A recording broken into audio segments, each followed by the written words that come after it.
Good evening. Say a prayer, because shit's about ready to get real.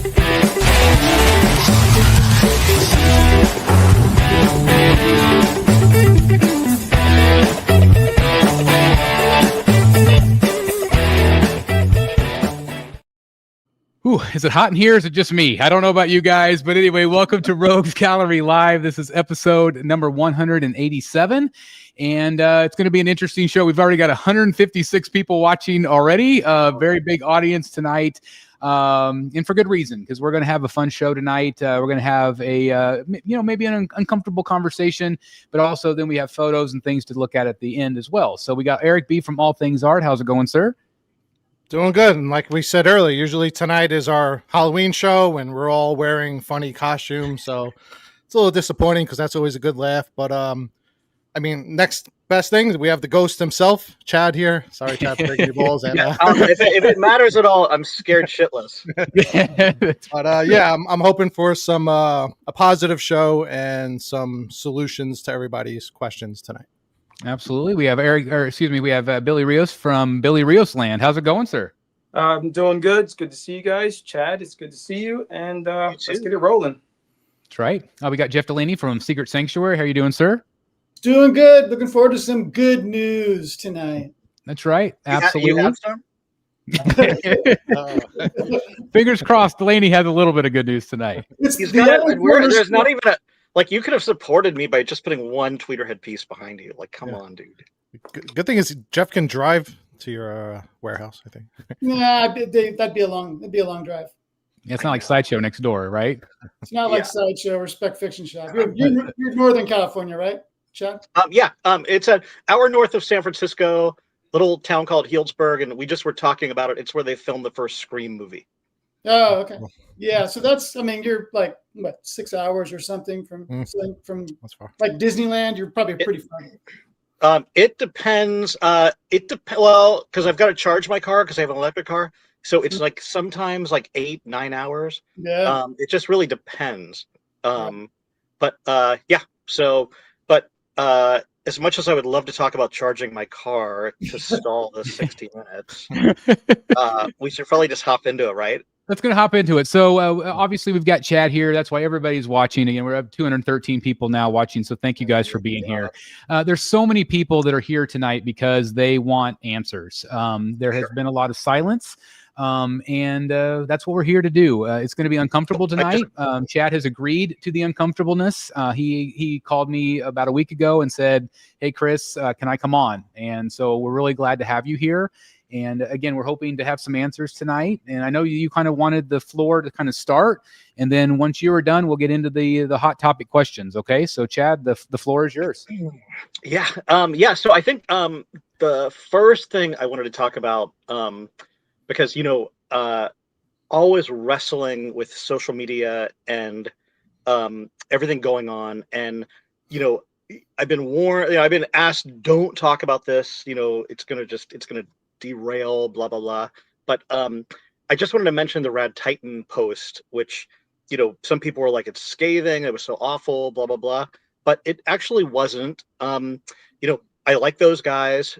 Alex basically, wrote my last newsletter because he was trying to help me, navigate customer service and how to turn things around.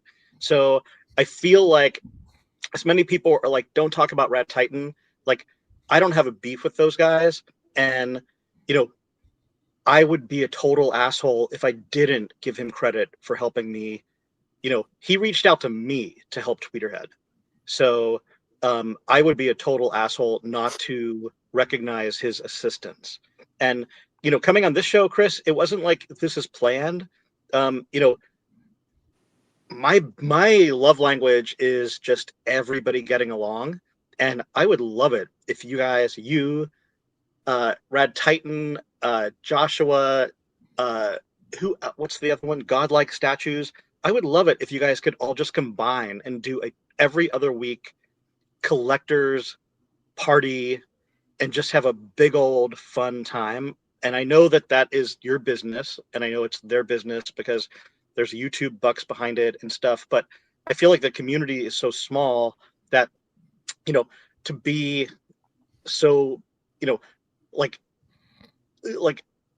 I'm thrilled that I'm here, but I'm also regretful that, those guys are not thrilled with me at the moment. Because, I hate when people are not thrilled with me. That's one of my biggest pet peeves. And I think that's why this situation that we're in now is so pressing.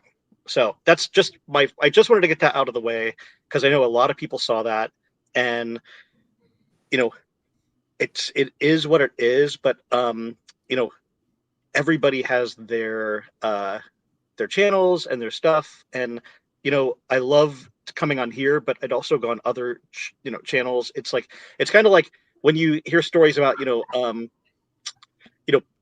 people, booking Kelly and what's her name, or, not Kelly and Regis, but booking them versus booking Jennifer Hudson. And it's this war of who you can book. Right. And so I wish the community, because it is so small, was just friendlier with each other. And I'll leave it at that. Well, absolutely. And, I appreciate you coming on here, obviously. And, it is what it is. Again, thank you for voicing your concerns and your,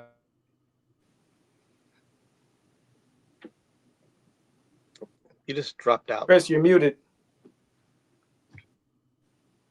Sorry about that. Can you hear me now? Yep. Okay. Sorry. I keep playing with my mic. Anyway, thank you for coming on. And, again, it's just the community is great. And that's what, I love about this hobby is that there are different niches, obviously. So you've had some criticism, obviously, because you're like, why are you coming on a YouTube channel? Why don't you just post to everyone? And so, that's a concern for some collectors. But again, I'll let you continue to speak on what you want to talk about. Yeah, I think so. That was the first part. Is I just wish, it sounds so corny, but I just wish we could all get along. And then the second thing is, before we get into the state of current affairs, I just wanted to take 10 minutes and just talk about the history of Tweeterhead. And, we're going on 16, 17 years now. And, we've delivered over, I think, 128 different SKUs. And, they've been well received. When we were first starting out, up until when Dave came on, it was basically just me by myself. And, I just wanted to kind of just give a little bit of context, which is my first, statue ever was that little pinup witch, Kimba. My second, I remember there was a company called Polar Lights, and I forget the guy's name. And he was like, if you want to make money, you got to do something licensed. And I was like, okay, so let's do an Elvira. And then, and again, we're talking 16 years ago. And then I jumped into Universal, into the Munsters, and then into, RuPaul stuff for 6 seasons on his show, and, all my Batman 66. And then we jumped into the classic Batman stuff, and then the superpowers. And so it's just we've got a track record. And I think the thing that I'm really feeling right now is that the consumer confidence is so low, and we'll get into that. But if people look at our history, we've delivered so much, and it's all been so well received. We've had 2 QC issues, and but I just feel like we're always starting from square one. It's not like we're a brand new company, but I also want people to understand that for the most part, this is just me. It's just we're the smallest collectible company in the whole world that's ever existed. We're tiny. I mean, it was me. It was an idea I had. And, I think we kind of outgrew, the potential, because I didn't bring a lot of, full-time people on, and we don't have any full-time people.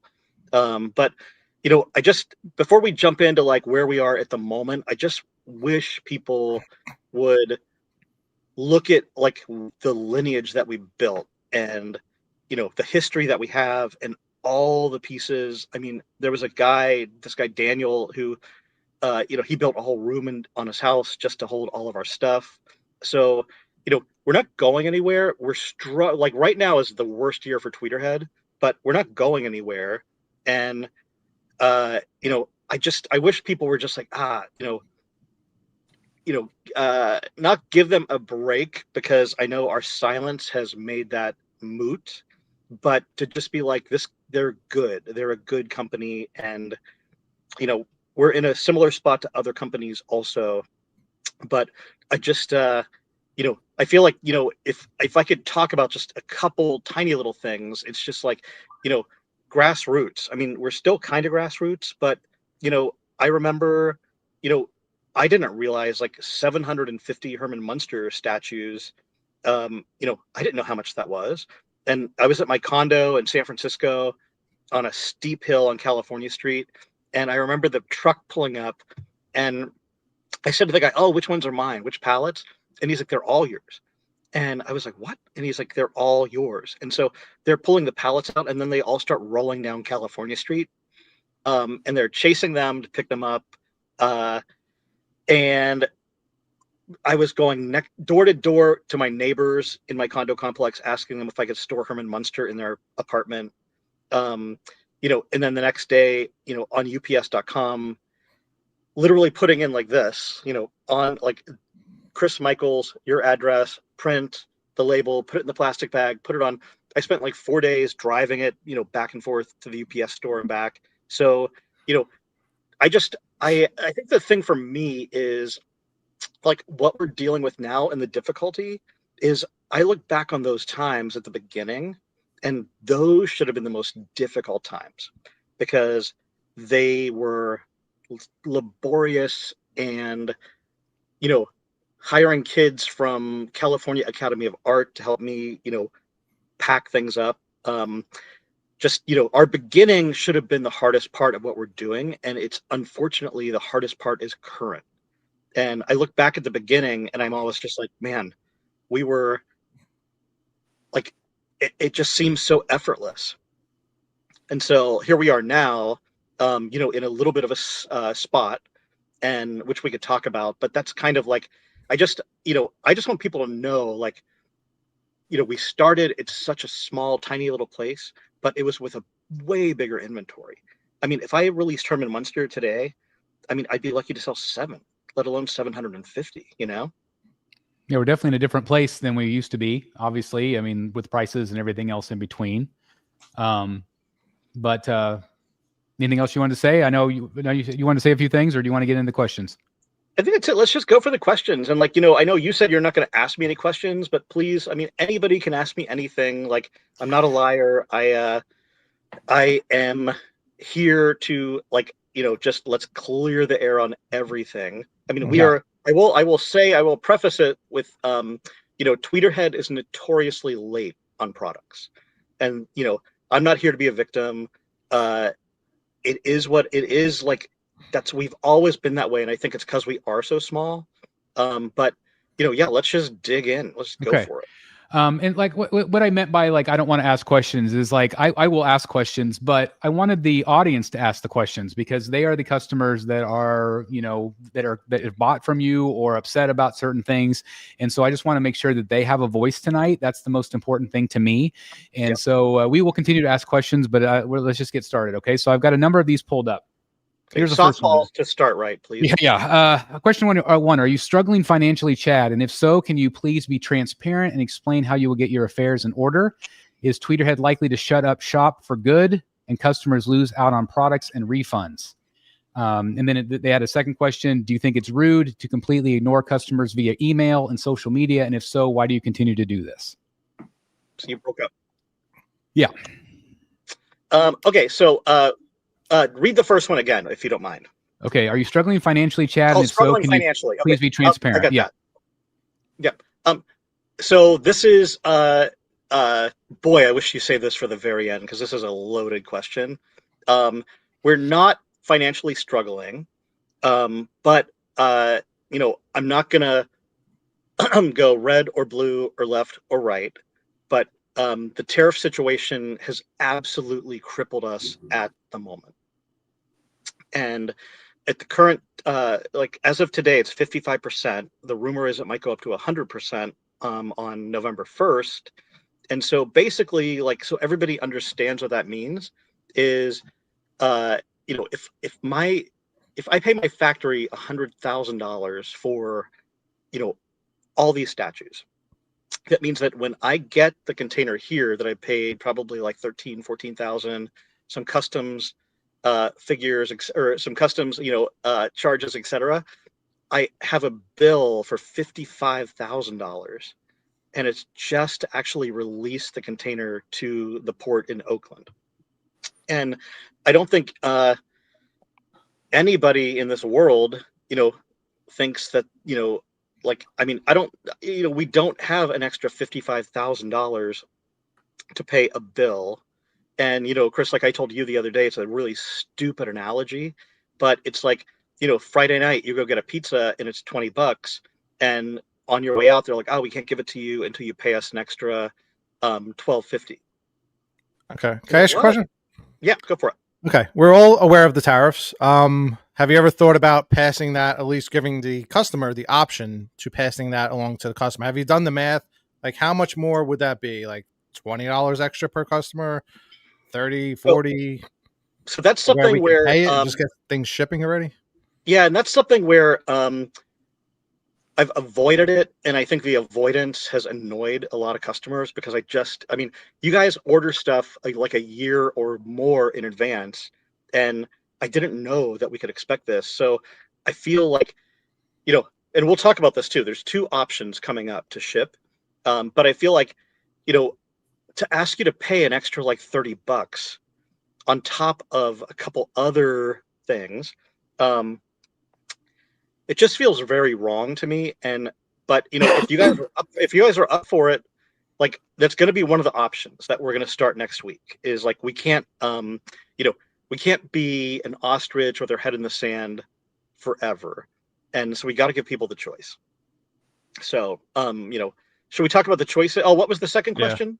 I think that's the main. I think your main issue is the customer service. People are just wanting an answer, whether it's an option or an update. Like, you know, how long?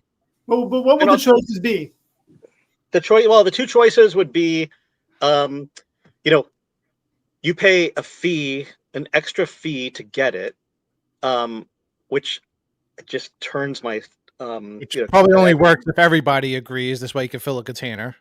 Probably, exactly. Right? And the containers now are a little bit of a lottery also because, you know, the container prices are super high because there aren't as many coming over, but that's another story.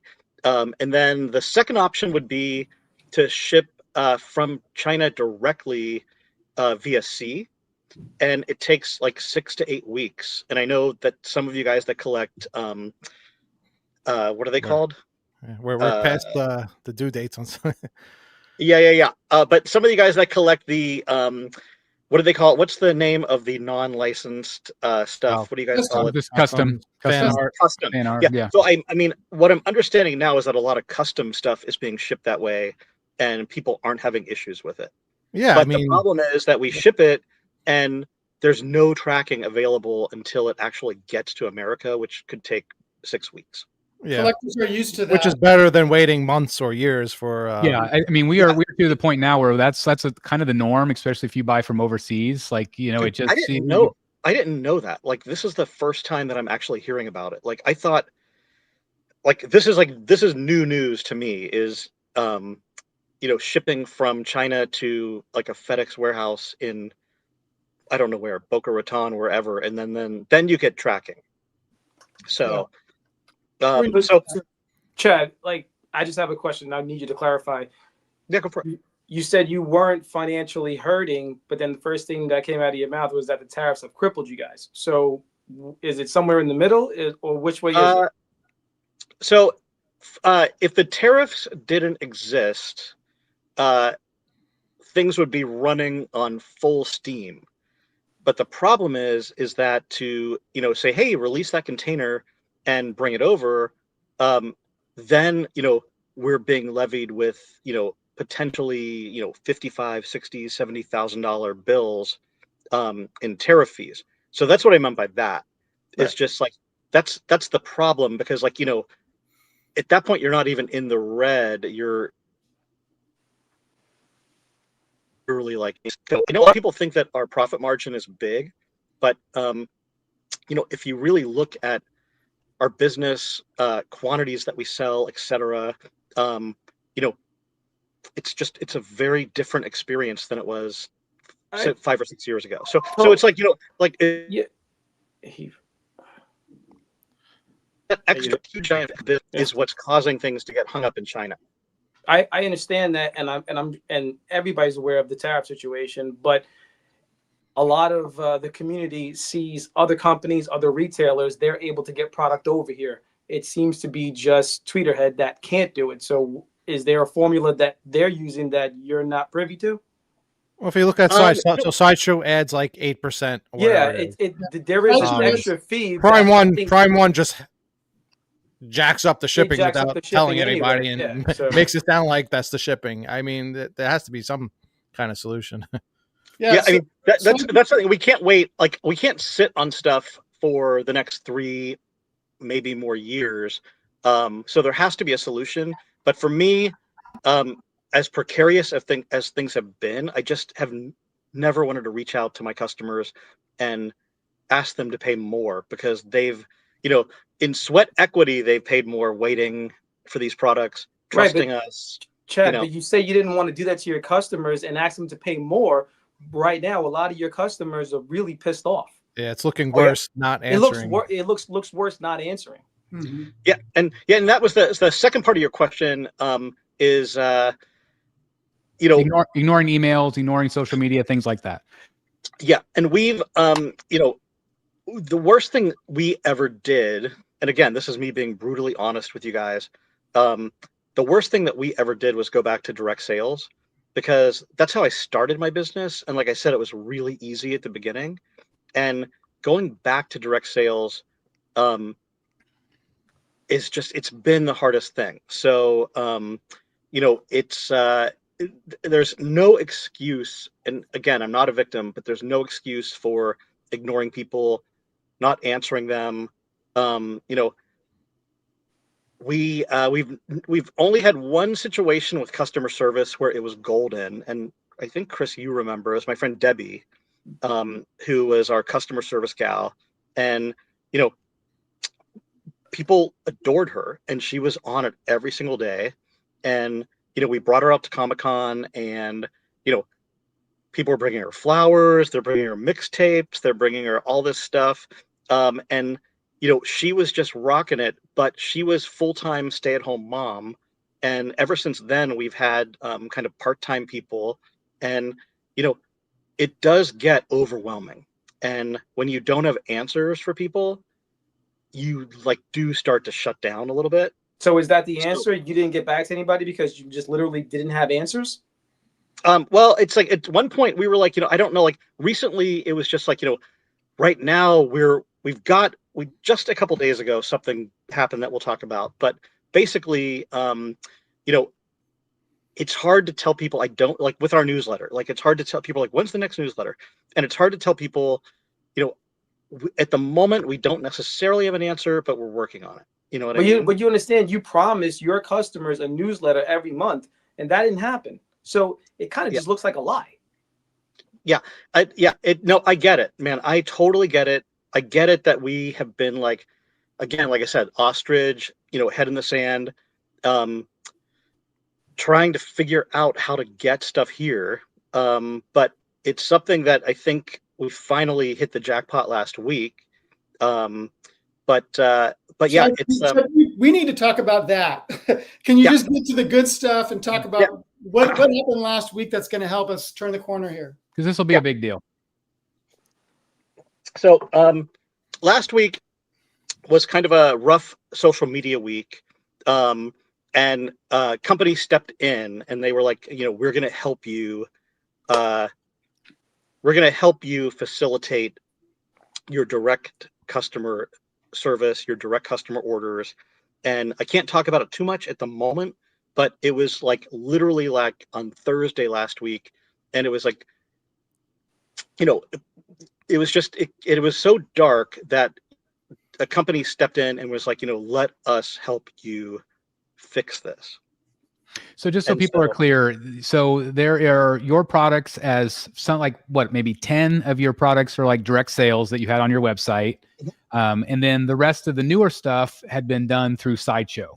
So yes. Just to be clear, all of the Sideshow product, those are safe no matter what, right? They're going to be delivered. They're going to be, 100%. Customer service through Sideshow, and everything going forward is through Sideshow.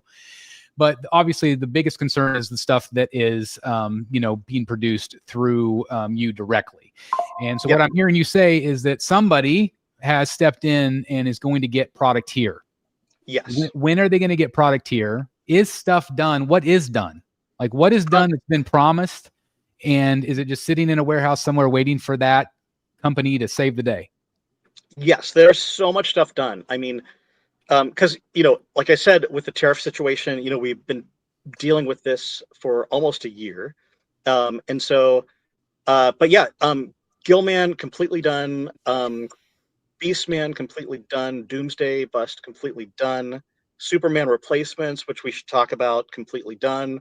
Trapjaw variant. I could go to my second bedroom and grab the hook and show you guys. They're all here, ready to ship out.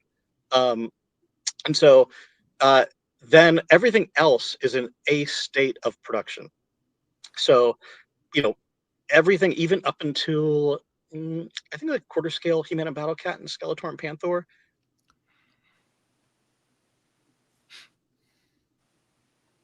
It's frozen. A little frozen. So he came right back last time. Let's see if he...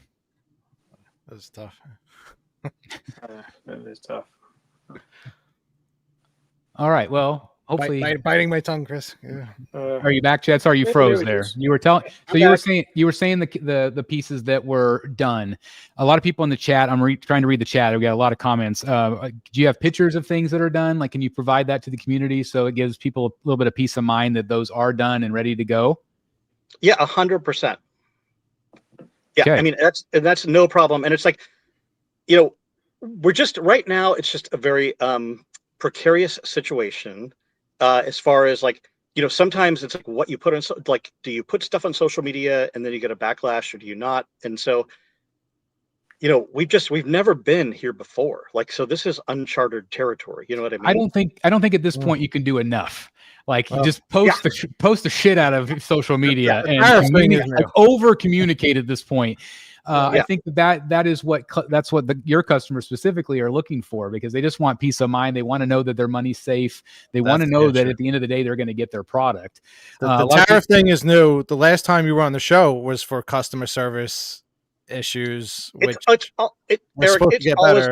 it's always been an issue, and we always it's just always been an issue with us. And it was something where I should have just let Sideshow run the show, for better or worse, as far as dealing with stuff. And so, but it's, everything falls back on my shoulders because it's my company. So I'm not making excuses, but, I don't think people realize how difficult it is at times, and so. To be honest, Chad, when people have hundreds and thousands of dollars invested in your company waiting for those pieces to arrive, they don't care. No, I get it. Just want to make sure you didn't go anywhere. Yeah, when it gets no, I get it, man. I get it. I'm waiting on a Halloween costume that did not arrive, and today I woke up this morning. I'm like, God, is that thing ever going to arrive? And then I was like, you know what? This is crazy karma, because it's a $25 stupid costume, but I know I know how people feel. I know how people feel. And that's where I went back a little bit to the past, is just we've always delivered, right? And if I could just give a little bit of clarity, Kristen, we'll move on to the other questions, is two things. So this year has been super difficult, and I'll tell you why. That there are two reasons why. And So the first one is, those busts, that is something I've wanted to do forever. And that was my passion. That was my baby. And, obviously I didn't create the idea of busts. And, I feel like as far as, comic busts go, Randy Bowen started this whole thing. And so it was just, I mean, Chris knows for sure that was my jam. Like I was so excited for that Superman. Yep. And so this all kind of collided at one point. It was like, we had like over, I think, 1,200 boxes delivered in January.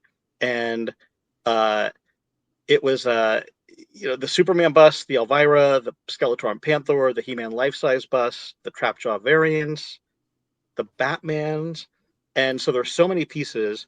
So a lot was delivered. It's just the other stuff. Yeah, we got a ton of stuff delivered all at once. And it happened to be right after the holiday, which made it even more difficult. But the Superman bust should have been I think we've talked about this, should have been the easiest thing in the whole world. There was an issue with the factory and the paper that they put on it, and all the scuffing situations. And, being brutally honest, it just killed me. Like it was that was, you guys did that show and you said like this had to be a win for Tweeterhead. This needed to be a win for Tweeterhead. And it was such a loss that, and then on top of it, then we had the Trapjaw situation with the hooks that weren't in the boxes. And, it just hit me like a brick. Like it was like a brick. And then the second thing I'll tell you, and this is just something, I don't know what you want to call it, but basically like, the whole time I've had Tweeterhead, I've been with UPS for shipping, and I had all these boxes coming. And so I said to my UPS rep, like, hey, I want to renegotiate because I've got all these boxes coming in. We're going to be shipping out like literally like in a day or 2 days, we're going to send out like 1,200 boxes. And so UPS, wanted the weights, the dimensions, everything. And I gave it to them. That's the rep that I've been with forever. And I was out of town. And so I got this contract, and I always send stuff to my husband's mom. That's like the address of the farthest part of the US.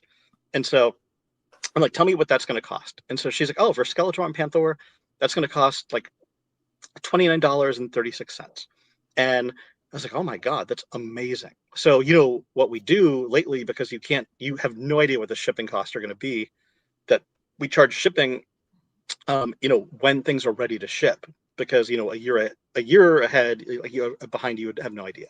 So we started charging people, and then the girl that helps me out here, that's kind of my shipping gal, I was like, hey, can we get a couple of these out just immediately? I'm not back until tomorrow, but there's a couple we just got to get out. And so she was like, Chad, these aren't $29.60. These are like $178. And I was like, what? And so got a hold of UPS, and it turned out, it was just an error on their part that they didn't put in the correct weight or dimensions. And they didn't put in the, outside of residential area fees. And so it was like that number is correct. And so it was one of those things where I was just like, my God, well, you guys have to honor this because you had, you gave me this contract and I signed it. And the next day I got an email that, contract is voided. And so what I ended up doing is ended up taking like a mega loss. And so it was just really at the beginning of the year, we just took a really big hit. And it was an emotional hit with the bust. It was a financial hit with the shipping. Again, I wasn't going to ask my customers, hey, can you pay an extra $150 for shipping? So it's been a tough year, and, there's just no dancing around that. So go ahead. No, you go ahead. So a lot of people are saying, about like customer service, like where are you at right now of, answering the hundreds of unanswered emails. Now that there are some maybe answers, maybe now that there is a little bit of movement, maybe now that somebody is helping, bailing the situation out, what are you doing personally to make this right for all of those unanswered emails? So for the unanswered emails, and this is I take full responsibility. We have the contact form on the website, and then we've got Tweeterhead at Tweeterhead, then we got returns at Tweeterhead, and then we've got info at Tweeterhead. I accidentally created this monopoly of a million email channels.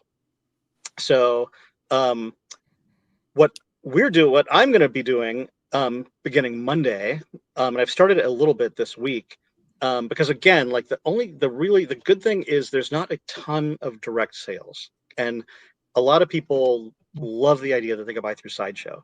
And so I feel like I've got to go back to grassroots and start reaching out to people one by one by myself, and really going back to the beginning. And we've got a guy, we've got a guy that's helping out. His name is Matt, and he's a great guy. Eric's no longer with you, correct? Yeah, Eric's no longer with us. Eric was fantastic, but I think what he was used to doing was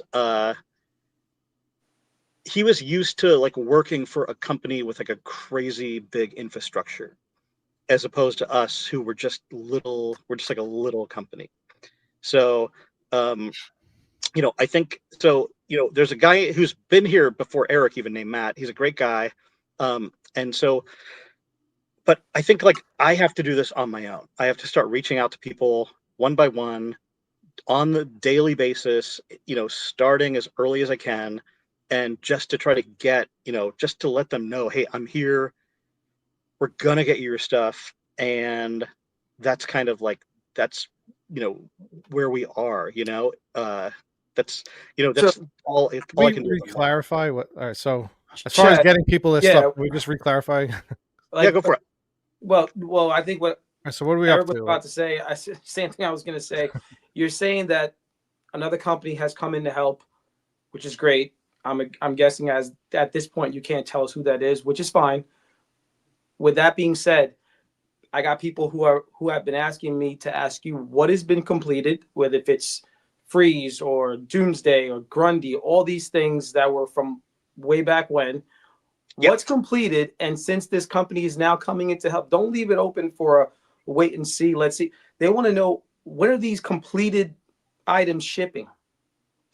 So at the moment, like everything, like I said, like Doomsday is literally sitting there in the box. Okay, so wait. So if you ordered a Doomsday and you live in New Jersey, when can you expect to have your Doomsday? That's a question that I couldn't answer last Thursday, and I'm hoping by Friday I can answer it. By Friday I'll be able to say to you guys like, hey, these are on their way.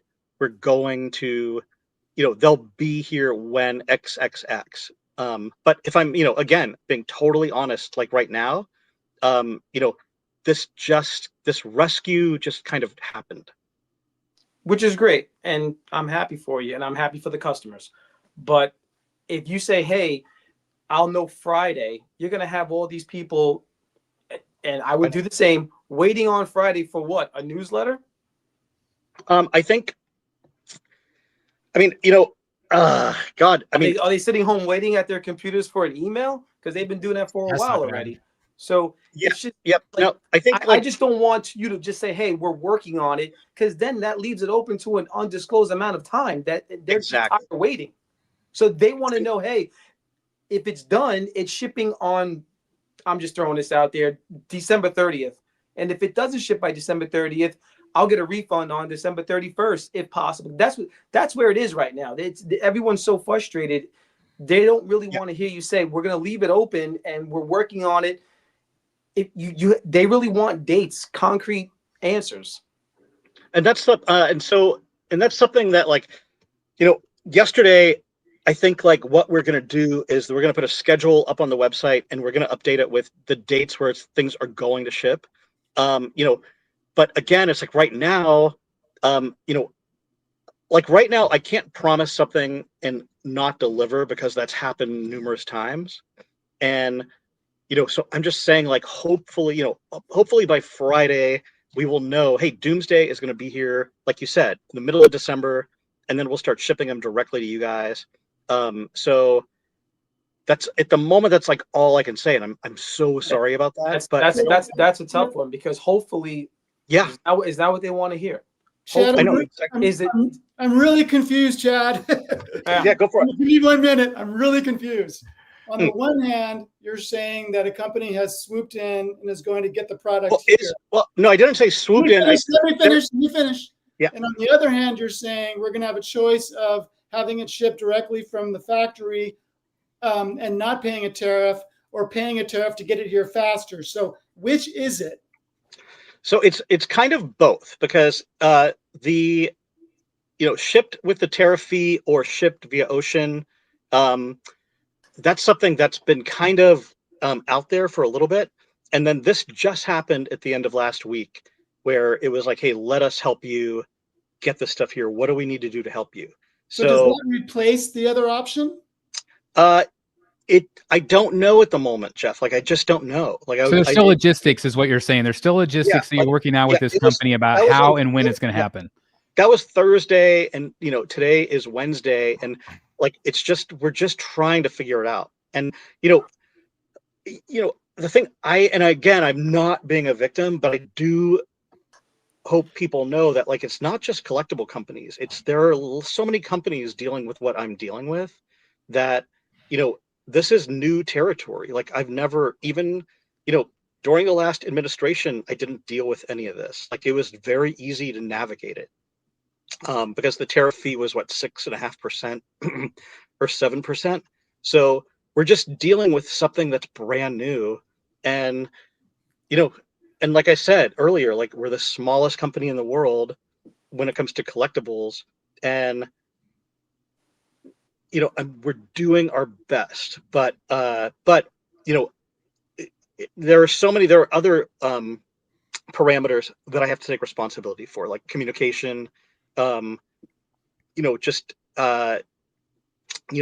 on from there. It's just like I take responsibility for everything that has to do with Tweeterhead, and my customer service guy. It's like I don't blame him for bailing, because it's really difficult, and it's just a difficult situation that we're in. Chad, excuse me, can I just go for it? And I'm just going to tell you that this is what the customers are saying. Someone just sent me a message, says, dude doesn't have any real answers. Shouldn't even have came on the show. Could have waited 2 more weeks until the next show, which he would have had more answers by then. This is what people are feeling right now, because they're not getting anything concrete. And I get it. Let's see, and a hopeful, and yeah, and I know, dude, I totally get it. But like, I think waiting has been the worst thing that I've done. Well, at this point, waiting 2 more weeks, I don't think would have made that big a deal if you had more concrete answers then. I mean, I don't know. Maybe if I could come back in 2 more weeks, but I get it. It's like, but I totally get it. But it's, if you could put yourself in my shoes at the moment, getting up in your customer's shoes. Believe me, man, I know. I absolutely know. In fact, and that's the way it looks right now, is because it keeps coming up in the comments. A lot of people want refunds. It looks like a lot of people want refunds. A lot of people want their product, which is fine, because you only put the refund clause on the freeze bust, and it looks like you're dodging trying to stay afloat with the business, which I wish you the best. I wish, I hope Tweeterhead, prospers and does great in the future. That's what we all want. That's at the same time, you're holding on to a lot of people's money, which doesn't look good when they're not getting answers. And it looks like you kind of disappeared, other than popping up on tonight. Yeah. And there is no excuse for that. Like, honestly.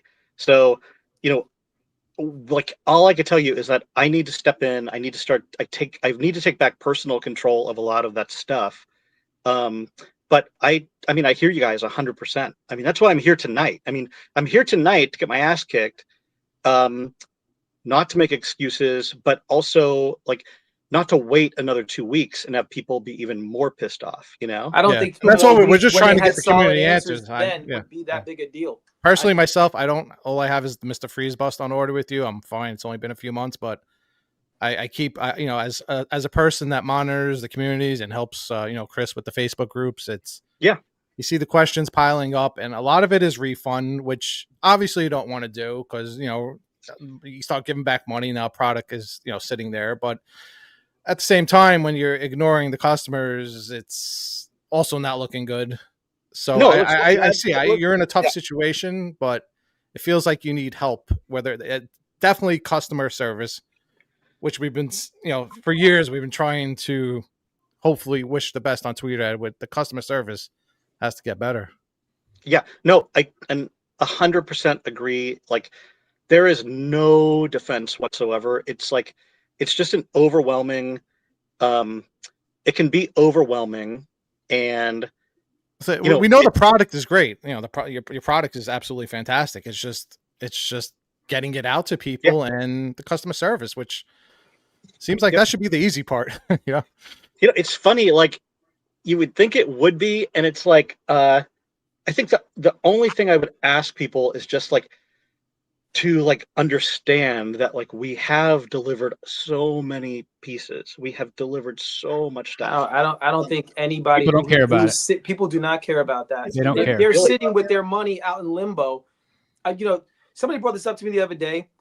These things are expensive, and the guys in this group and a lot of us are lucky to have the collections that we do, Jeff and everybody else. What about that collector that can only afford to get 1, maybe 2 statues a year and chose to pre-order that sorceress or that trap jaw, whatever it might be, and they didn't get that? They go through the disappointment of not getting that piece, but they also don't have access to those funds. You know, $1,000 that I don't have access to may not be the same as $1,000 to somebody else who, or maybe that person who went into their savings or moved some money around so they can pre-order that piece from Tweeterhead, that one piece, or maybe they just put their credit card down. That bill's still coming. They got nothing. They send emails. They don't get no response. What about that person? Like, that's the kind of collector I'm thinking about right now that chose to put their money and invest in you and have gotten nothing in return but like silence. Yeah, and that I 100% get that, and I totally hear. So let me ask you, if that person said, "Hey, I'm done waiting. I need this money. I have other things. I want a refund," would they be able to get refunded? Because it's been an unbelievable amount of time for some of this stuff. Not all of it, but some of it. Yeah, some of it, and that's where we like I said, there are so many channels to get a hold of us. I just need to do one universal channel. It comes directly to me, myself, and then we will take care of people if they want a refund. We'll take care of people if they want, exchange. I mean, it just, but like it is, I will just say, like, being so small,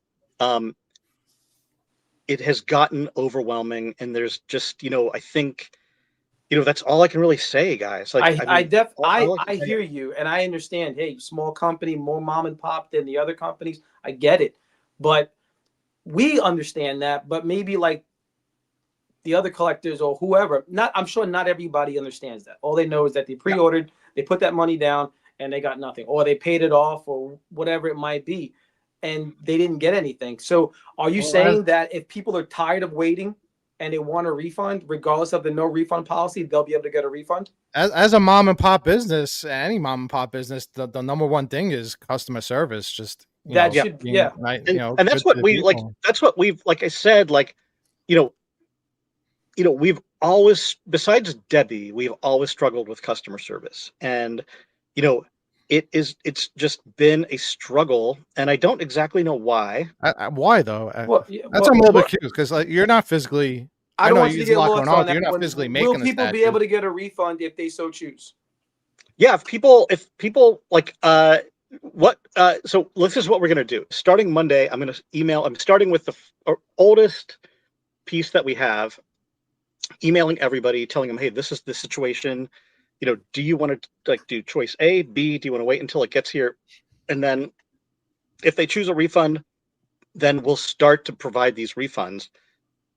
But yeah, it's like, and like I said that too with Mr. Freeze going forward. Like I said clearly, like if we miss our dates, like you're not, beholden to waiting for 5 years to get it.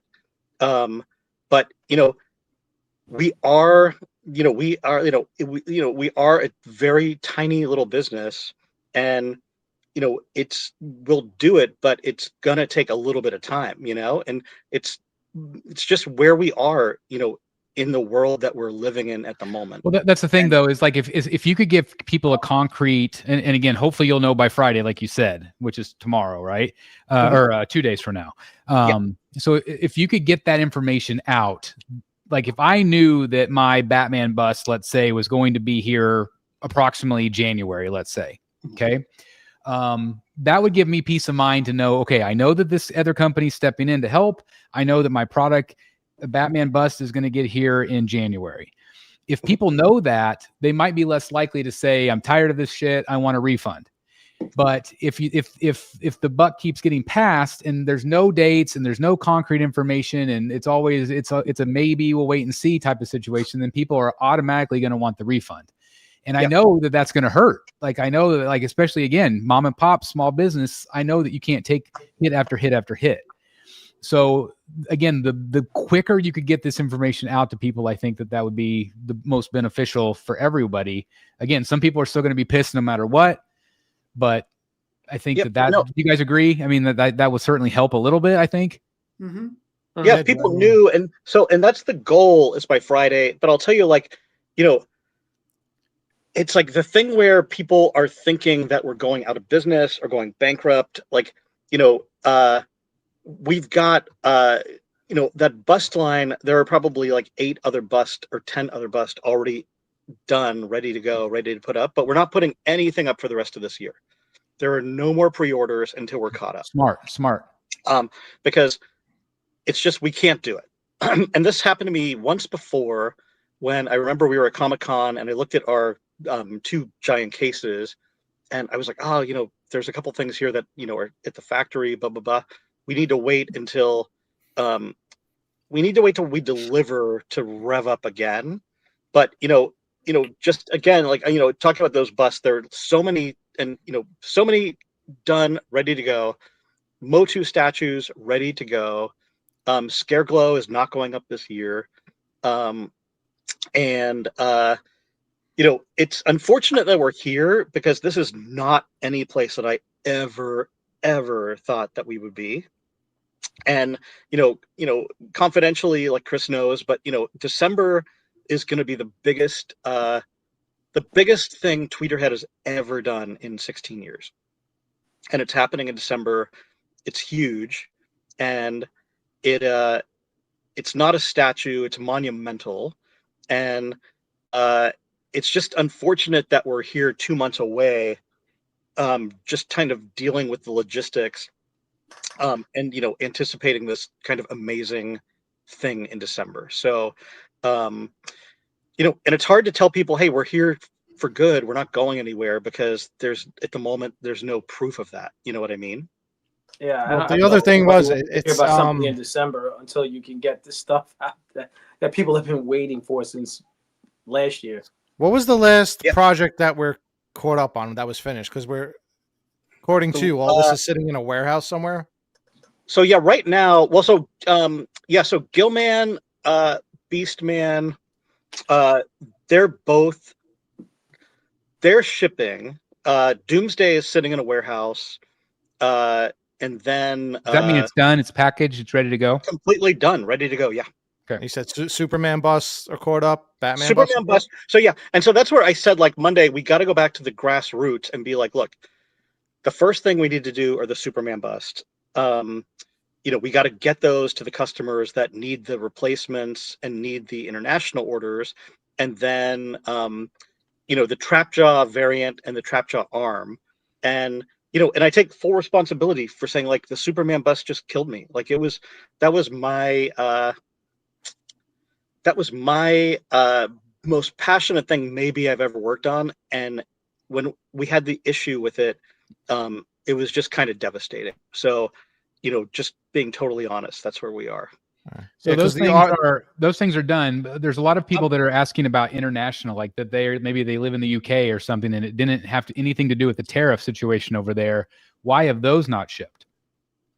I think that is more of a, again, that is more of it's my fault, and it's more of a little bit of a roadblock where it's like, God, I don't even know how to say it, but it's just like, You need help, Chad. yeah, Sorry. I need help. That's it. Like, Yeah. it's like, whenever, like, this is just like right now navigating everything is a lot, but no, I know exactly what you're talking about. I know, my buddy Stuart Murray, he wants his Superman bus so bad. And there's no, we need to ship those out, but, a little bit with the whole bus situation is, that issue that happened, which, I'll just tell you, the paper that was used on it, they do a thing called a transit test, and they put it in this machine and like scramble it up. And then they look at it, and so it's supposed to replicate like if it was on like a UPS truck and it's shaking up and doing whatever on the ship or whatever. And so you open it up, and if everything's perfect, then it's great. Like it's, let's ship them out. And so the transit test, I don't know if it didn't work. I don't know if it did work, but that was where the issues with the Superman started. And so it just, for me, the way that I deal with things, I just took it, like, I was just so afraid of like, oh my God, we're going to ship out a second one to people. What if do we have a different paper to use? Do we have a different bag to use? So no, I mean, Tweeterhead needs help. We do need help. Yeah. At the same time, if they're sitting in a warehouse, that's not going to help them either. And I would imagine warehouse costs are just as expensive as possibly paying a tariff or trying to get the customer to help pay. Yeah, the warehouse can't be happy about that, I would think, of sitting on it. Right now, I think the climate that we're in, I'm not like, it's not as dire as you would think. Like right now, it's like, this is the deal. It's like right now, collectors are buying less. We're having a difficult time getting stuff manufactured, and then the factories are also making less. So there's a lot of there's just a lot of stuff going on, and I think that that's the thing that people don't necessarily understand is, and that's why I started out talking about the beginning, and just how different it is today than it was 15 years ago. And I was just trying to give some perspective. I wasn't kissing my own ass, but I was just trying to give some perspective as to, things right now where it's definitely like, and like Chris, I mean, collecting less statues and collecting more artwork. Yeah. That's certainly not helping us out. And I don't berate you at all for it, but it's like, I think people are changing a little bit. I had my nieces over, and nobody collects action figures and nobody collects statues. They just want to be on TikTok. And so I feel like things are definitely changing. And I hope you guys would agree because I think we could see it. But I don't know, I think you were on a roll between the Masters of the Universe stuff and the new bus line. I think it was like supposed to be the rebirth back at Tweeterhead, man. Everybody was excited. Yeah, I mean, I really don't agree with that. I don't even know how to get on TikTok, and there's a lot of people like me who like this stuff, and this is what we do, and those are the people that pre-ordered stuff and that are sitting and waiting. So there's a lot of us. I mean, your customers are who they are. It's us. It's people who like this stuff. So, but you kind of said like, people are doing other things like going on TikTok. Maybe the young kids are, but they can't afford this stuff anyway. So yeah, no. I totally get it. And like, and my like, I mean, I hope if anybody takes anything away from this today is like, I have customers, like I've got a ton of customers who are so supportive and so sweet and so like, you're gonna get through this. Yeah, but you can't expect that from everybody. And that no, of course if not. There's people that are upset because their money is sitting out in limbo or their product didn't arrive, you can't berate them either for being upset just because No, you of have a course few not. that are understanding. Not No, everybody's no. the same. No, So I totally get that, you 100%. keep saying you totally get it, but you've been on for nearly an hour already, and I haven't heard one concrete answer. I'm sorry. No, it's okay. No, you're good. No, it's like I told you, like, last week, if we did this last Wednesday, it would be even like less news. But like I said, hopefully by Friday we are going to be directing. Hopefully, you keep saying hopefully. People want concrete answers. That's the point that we're at right now. Chad, please, we're here for you. We're trying to help the situation, but I haven't heard one solid answer, a date. I heard hopefully a few times already, and I get it. Your operation is different than some of these other companies. I think everybody gets that by now. Yeah. It doesn't change the situation that we're in. It looks still like you're holding on to product that you say is done, and you're also holding on to people's money. Something's got to give. Yeah. No, I get it. And like that, I get it. And, I wish I had a concrete answer right now. I wish I did. I wish I had a concrete answer right this second to tell you. But, as much as I love to see you, man, I think you should have waited to come on until you had some concrete answers. I felt like waiting was not like I felt like just waiting was not the best thing because again, 2 more waiting weeks, a couple of more prolongs weeks everything. wouldn't have made a difference, Chad. People have been waiting for months already. I don't know. It kind of feels like once the tariff started, it seemed like most companies found a way to survive and to still get product into customers' hands. Sideshow's charging the 6% surcharge. I ordered something from Mondo yesterday. They charged me like a 10 to 12% surcharge, tariff surcharge. Big Bad Toy Store, which is a family-run company, they are not huge. They are waiting till the product arrives, notifying customers that it's here, telling them what the tariff will be, and giving them the option of paying that tariff or getting a full refund. So each company has found their own way.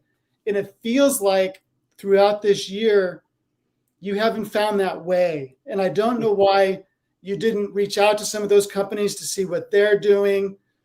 Even like Spec Fiction Shop, they found a way. They're not charging any tariff at all. So there's a perception and there's a feeling that you maybe were sitting on your hands because you didn't want to charge your customers any more money. But by doing that, you appeared frozen and unable to help people with customer service or to ship product or to do anything. And all those things are a sign from what we've seen from other companies of a company that's failing. And so there's perception out there that it's all going wrong for Tweeterhead. And we really want something tonight to hold on to. That's what we were hoping for tonight. That's right. Yeah. No, and I mean, Jeff, that was you kind of summed up this year for Tweeterhead, and it's except for the failing part, because if people knew kind of like what was like what's in the works, how many things are going, et cetera, like I said, we're not going anywhere, but everything else you said is correct. Like, I didn't want to charge my customers extra. I didn't want to even ask them. And, I just frozen is the best word I think has been said in the past. How long have we been on here? Yeah, but at the same time, you're ignoring people that want refunds, which could hurt the company. So that doesn't look good either. Yeah, no, I totally get it. And the ignoring, it's just, we've always had issues with customer service. So all I'm doing right now, what I'm trying to do is just turn everything around. You're staying afloat because you're just waiting and keeping everybody else in the dark, to where you possibly could be in a lot of trouble if you actually did start handing out refunds to everybody, because that's how upset people are. Right, we're doing but people will not be in the dark again. I promise you. I know that's a bullshit promise that nobody believes, but I've got to take back what I started. Like, I've got to take back what Tweeterhead started, in my condo living room, and it's something I'm committed to, but again, consumer confidence is not necessarily the biggest thing at the moment. You know what I mean? Well, I mean, to be honest, I think it's dead. Because if you look at all the comments, like they're just so frustrated. And so and I know you've talked about like new product and new things on the horizon, and I'm excited about that stuff. But all the people that are in the chat, I mean, we've got almost 400 people right now. They don't care. They don't care about any of that. They don't care about the stuff that you're going to do next year, because right now all they care about is they will not trust, if this does not get wrapped up soon, nobody's going to buy. No one's going to trust. No one's going to pre-order. Same thing happened with XM. XM's kind of slowly back on the rise, thank goodness, because I love what they do as well. But like consumer confidence, all-time low. And they're like, XM's dead. No one will ever pre-order. And I don't think very many people will pre-order from them. That's where I think we're at right now with Tweeterhead. And again, like I want to be excited about all the other stuff. I love this stuff. But I think at the end of the day, it really does come to you put up or shut up time. There's no more excuses. 3 months from now, we can't be having the same conversation. We have to have product in hand, and then maybe people will start to trust again. But I think that's where we have to focus our attention right now. Yeah. Yep. Nope. I totally get it. I totally hear you. I get it. And, the past couple months, it's just been a real, juggling act, but we will be back. Like, I promise you, we will be back. So can I ask you just a small question? Because this comes up in the chat a few times. Jay at LBS mentioned on Facebook that he hasn't heard from you either, that he's reached out to you 2 or 3 times and you haven't gotten back to him. Is there a reason for that? And can you give us a status update on that collaboration for the 1/6 scale LBS Trinity? We were going to talk today, which we didn't. And he's a great guy. And it's still, as far as I know, it's still on the table. It'll be run, exclusively through Sideshow. So it just is one of those things that we have to connect. And, we haven't at the moment because, I'm trying to take care of like a backlog as opposed to like, again, we're not going to put anything out this year. You know what I mean? Mm-hmm. But yeah, no, I want to do it. I think he wants to do it. If he's wary, I totally understand it.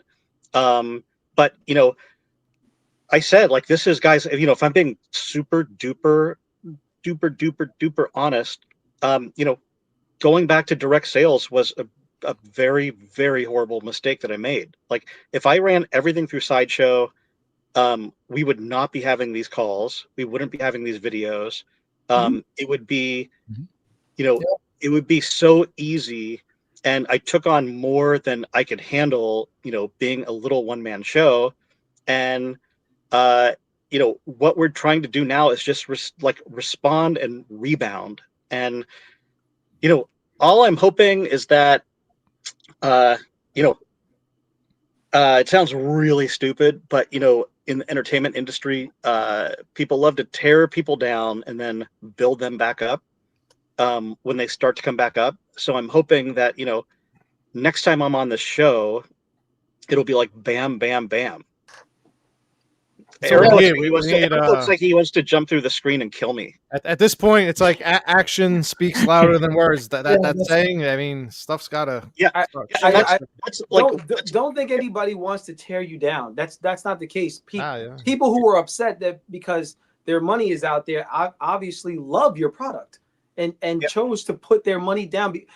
I've had Tweeterhead products. I had my Cesar Romero Joker from back in the day. I had my Catwoman, the Michelle Pfeiffer. That we all have had Tweeterhead pieces. They're great. Product is never been in question. Down comics the other night, admiring, like saying how great the Tweeterhead stuff looks over everything. This is not what this is about. Please don't think that anybody. I know it. They want. I know what this is about. They want their money. No, I know what this is about. It is about our lack of communication. It is about our delays in shipping, and we have to turn it around. And statue folk are used to waiting. That's part of the game. Everybody knows that. Okay. Yeah. But waiting too long. Waiting in silence is what frustrates people. Yeah. Yeah. And so that's what all I can do is commit to you guys, that we are going to turn this tide. And like I said, I'm wholly responsible for, everything coming out of Tweeterhead. So, Are you okay with the fact that, like you just said, we're going to turn this tide? It sounds like a promise that I'm sure your customers don't want to hear. People don't believe you. I'm looking at the chat. I'm getting messages. People think that you're full of it. Well, in the past, it went for from one reason or the other. You know, it went from hired help from Matt to Eric, and now you're saying you're going to take hold of the emails, which might be best, but it's got to get done. Friday, I'm not going to hold my breath. So this is where we are. Where Friday is only 2 days away. It sounds good, but they're not expecting anything from you. But I mean, bottom line, at this point, you just got to prove it. Yeah. And on Friday, we're not going to blast if out. you answer 10 emails a day, that would be great. and it's unfortunate that there's been no concrete answers tonight, because I really was looking forward to that. I thought that we would get something, and I'm sorry. I don't want to sound like an ass, but no, I get it. I'm just trying to put myself in the customer's spot where it's like I didn't hear anything that was like, oh, it was definitive. I'm glad somebody stepped in to help. That's the best news I heard. But we don't know who that company is. We don't know when that's going to take effect. We don't know. Does that affect direct sales from you? It's just so like wishful thinking at this point, you know, and it kind of sounds empty. I get it. And the only thing we can do is to prove it, right? I mean, that's all we can do. And I just, I didn't want to wait any longer. I didn't want to wait. And, it's just one of those things. I didn't want to wait 2 more weeks and just be like, oh my God, we're closer to Christmas and blah, blah, blah, closer to next year. So 2 more weeks will only be closer to Thanksgiving. Okay. But I really wish you would have come on if it was 2 weeks from now, if it was a month from now, and you had more answers for folks, because, and at the same time, a lot of people were upset that you were waiting to come on a YouTube show instead of just come out and put it out yourself on a newsletter and address your customers. Rad Titan and all them guys. But yeah, it's just we're just one outlet, what people don't watch us, No, I mean, I totally hear it. I mean, all I can tell you is, this is a position that we did not expect to be in, that we're not thrilled to be in, and we just have to turn it around. And it's not going to be that difficult to turn it around. It really isn't. It's just it seems like it's been difficult.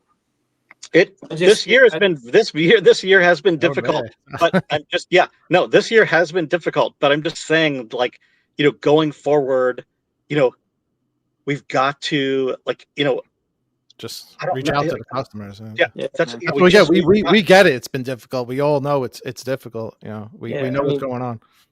To be honest, I don't think it's even necessary for you to deal with the backload of emails. If you truly are starting Monday morning going to start with the piece that's the latest and email all those customers and say, do you want this statue or do you want a refund? That's all the information that they need, is that they're getting that option. And then do that with the second latest, third latest until you're caught up. That answers every question. Do you have everybody's email, or do they need to email you? What would be easier? No. We've got everybody. So, the first thing is, like, Superman bust. Like, do you still want it? Do you want your replacement? And then Trapjaw variant. Get those hooks out. Trapjaw, do you still want it? And then just keep going, boom, boom, boom, boom, boom. But it will be a slow burn. But it's just something that I think I just need to do myself. And look, I've done it. Like, I've done it in the past, and it's just, I wish I could tell you guys. I think the biggest problem that we did is, I think we got, like, a little bit too big for our britches, and we should have just, and this is something going forward.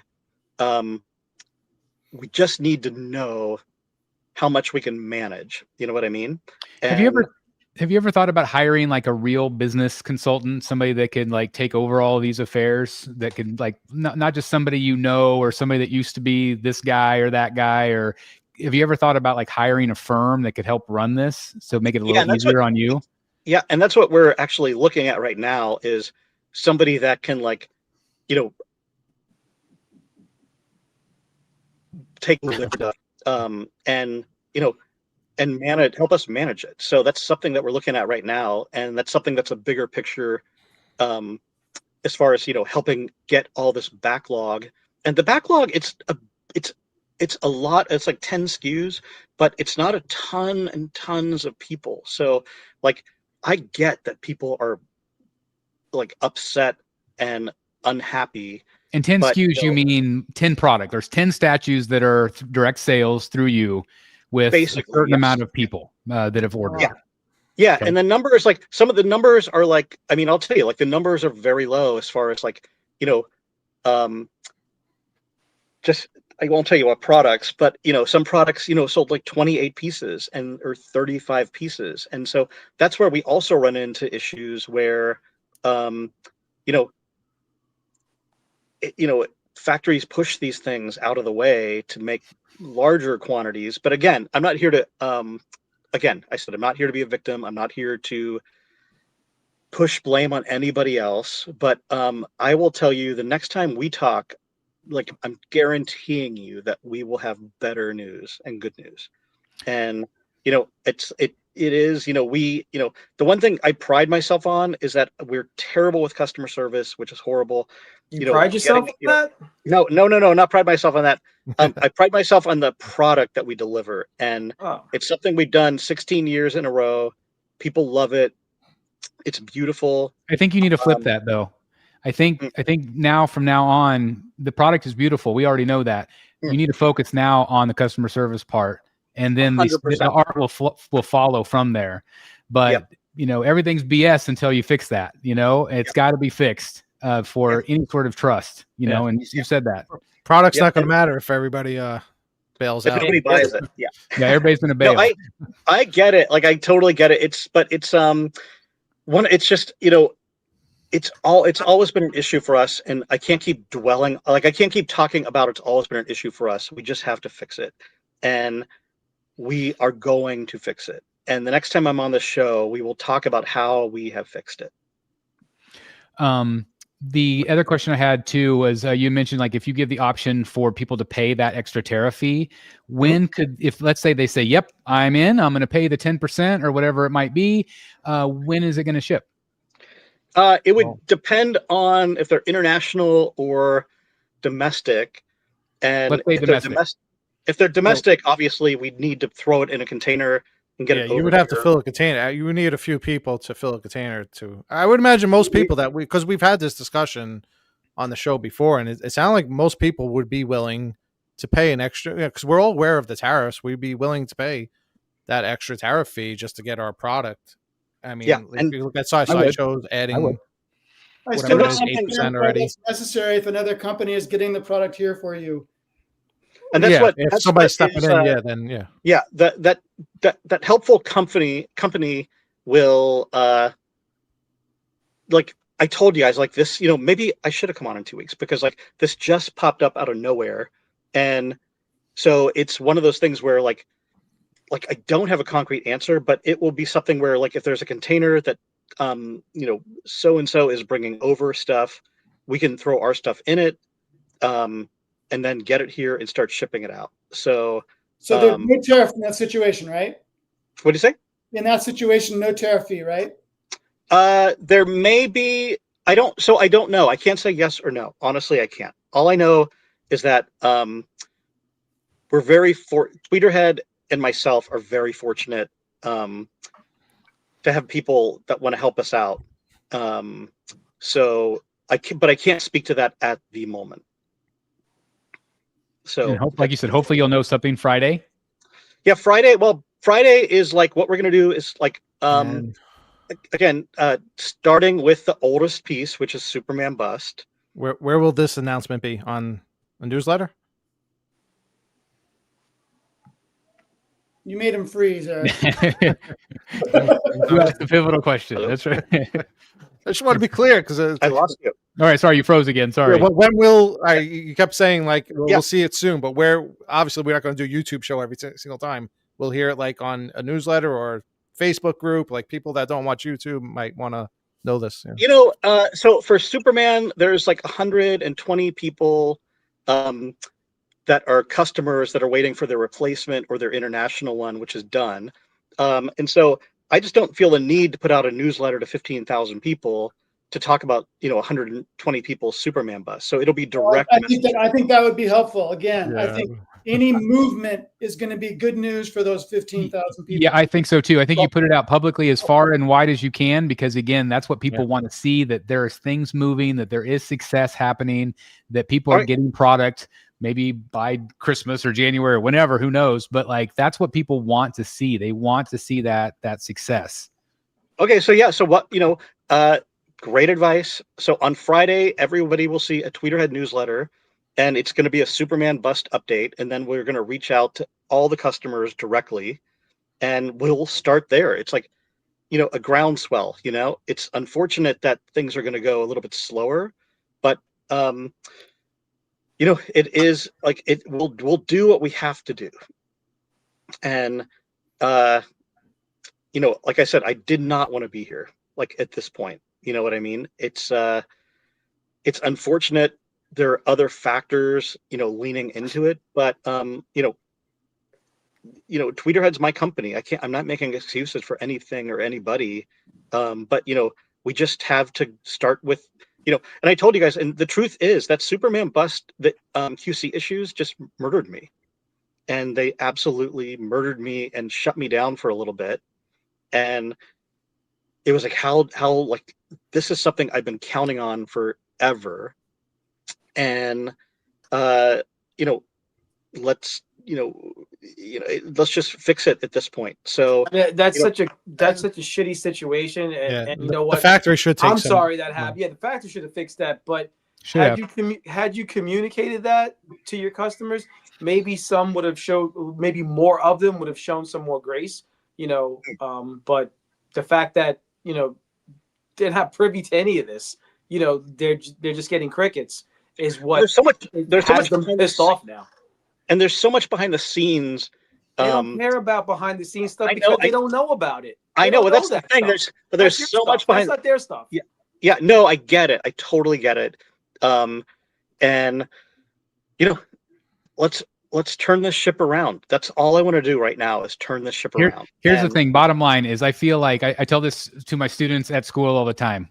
We can't fix and change what happened in the past. It's shitty no matter what it is. And there's been a lot of shit and a lot of bad customer service, a lot of this, that, we could talk about it for hours. All that matters now is, starting after you leave the show tonight, what you do forward is what is going to save Tweeterhead or kill it. Yep. Right? Can I make a recommendation? Yeah. If you're going to do a newsletter on Friday, don't just talk about Superman. Talk about each of those 10 SKUs. Say exactly where they're at, whether they're completed and waiting to ship or whether they're going to be produced. People want to know exactly what's going on with each of those 10 pieces.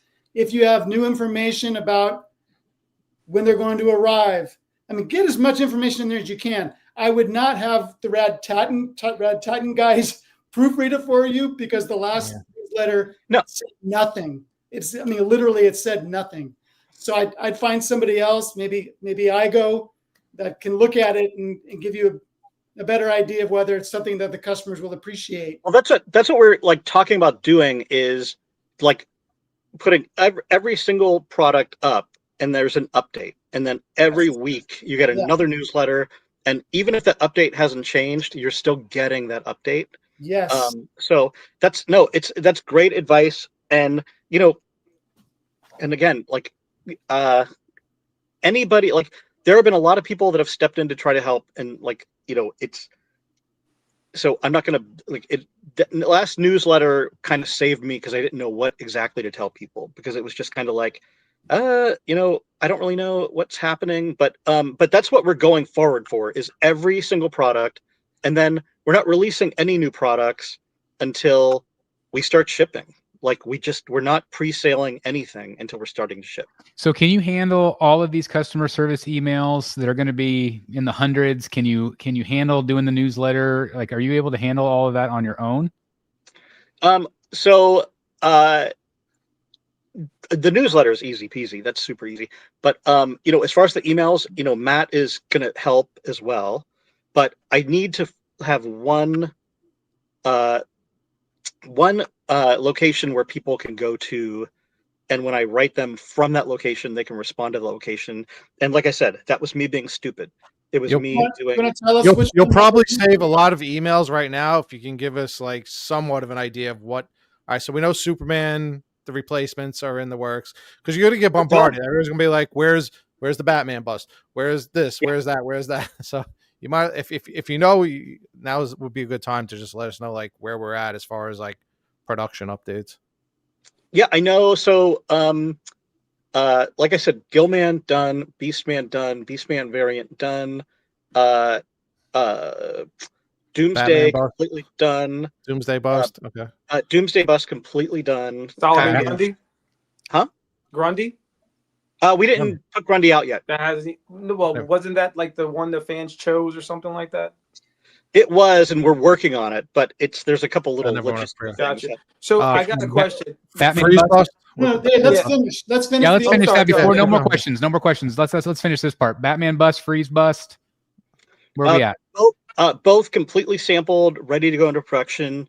Sorceress, Catwoman, all the Catwomans we released, the Batman, the retro Batman, everything is at some stage in production. So I have a question. Wasn't Batman and Freeze supposed to be shipped this summer? So why are they so far delayed in production? That is a great question, and it just has to do with I'm not going to go into super duper details, but basically it's just a logistical situation that Factory issue? Smaller Yeah. production type thing. Yeah. I can't really talk about it too much. The factory issue. Okay. Because I know there's a lot of privacy surrounding those type of things. I get it. I just know that people are wanting to know where those products are because again, they were, Yeah, and that like I come said, out in July yeah. or June or July, and now it's almost almost November. it'll save you email headaches because, like I said, we're getting a lot of questions about individual products. Yeah. Which you're gonna get bombarded with emails about individual products, which People want to know if they decide to get a refund, would they get their NRD as well? Of course, yeah. Okay. Yeah, the thing is, I and Tweeterhead are not here to take anybody's money, and I know that's what it seems like. It seems like we've kind of disappeared and ghosted our customers, but that's not the case. But no, if I've said, even with the piece no refund policy, if we're late, you can get a refund. It is okay. So, I think the problem for me, and this is just me taking it incredibly personally because it's my company, is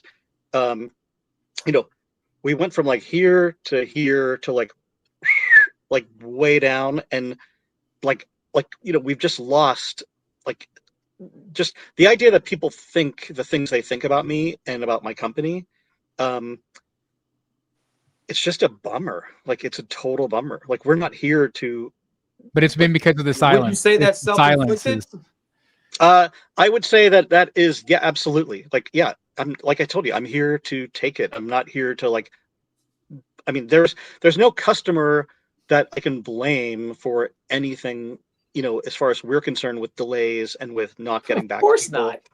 No. So no. You can't So it's blame the no. customers. So if I came in, if I came in, I'd be a total dick. So I'm not. But That's impossible. All they did was invest in your product. Exactly. No, I totally understand that. I guess all I'm asking is just, I am telling you we're going to get back, and I'm just asking to believe in us based on, and I know you guys are going to be like, fuck that. Your 16-year history, right?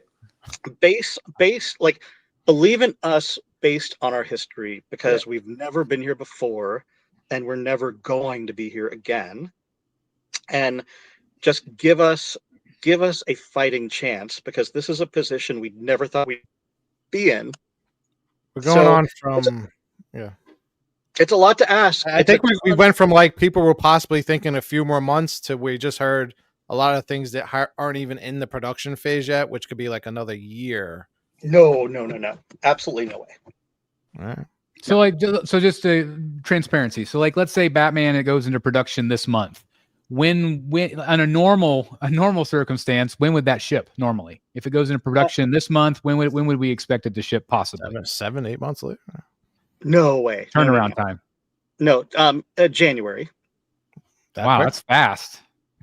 Well, so it's already done. Like the thing is, it's done, it's sampled, it's approved.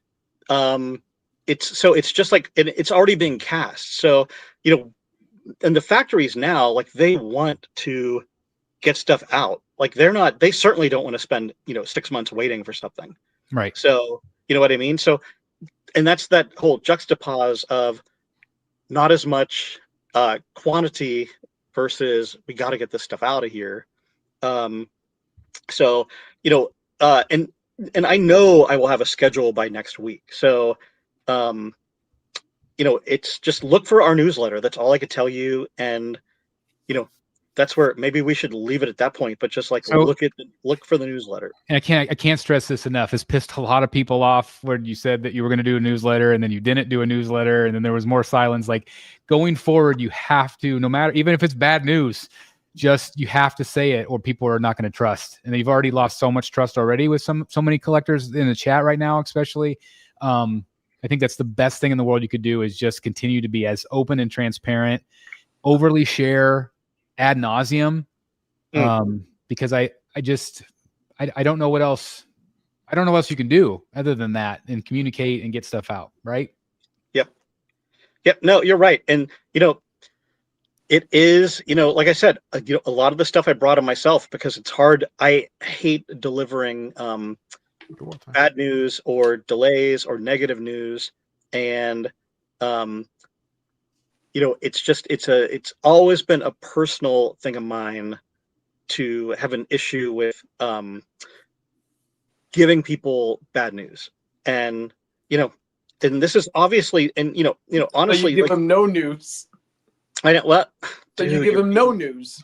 I know. And it's worse. That's way worse. Way worse. It's absolutely way worse. And, it's one of the things where it's like, it's like I've never been here before in this situation. And I think we can all agree, and we don't have to keep looking back. It's 15 years ago, but I've never been in this situation before where people are just really upset and we've got stuff. So, but I'm just telling you, we're going to write this wrong, and it's not going to be that difficult. But like I said, I came on tonight, and I know you said I should have come on 2 weeks from now, but I came on tonight for you guys to just, come for me and let's talk about it. And I hope we left with a little bit of like something less than silence, right? No, we didn't. Yep. We didn't get much. I'm sorry. Not much, but no answer was better than. We didn't get one concrete answer, other than the fact that you brought in another company, which is great. But I mean, I'm going to say it again. I really wish you would have came on when you had some more definitive information to give. I'm sorry. No. I appreciate that. I do appreciate that. It's just like the more time, the more silence, silence equals death, right? So the more time that I waited, you should have thought about that 7 months ago. I know. Another couple of weeks wasn't going to matter if you came on with more definitive answers. That's all. I'm glad you're here. Because it's been nice to see you and to talk to you and know that you're okay. But I really wish you would have had some more information for us to give, because if you look at it, and this is not for us, but we've been getting hit with like, oh well, they're not going to ask tough questions. They're not going to really go at him. That's our reputations on the line too. And the credibility of what we feel is a great platform, So, I mean, we have an audience, and just like you have your customers that rely on us, especially Chris, for accurate information. And I don't feel like, and I don't mean to be disrespectful. I hope it doesn't come off that way. I don't feel we got anything concrete. I can't wait for the newsletter though, if it's coming on Friday. Right. And, no, I hear you. I totally hear you. Like this is the point is like, God, I hate that word rock bottom because we haven't hit rock bottom, but all I can do is prove you wrong on Friday with a newsletter and give you the information that I've got, Okay.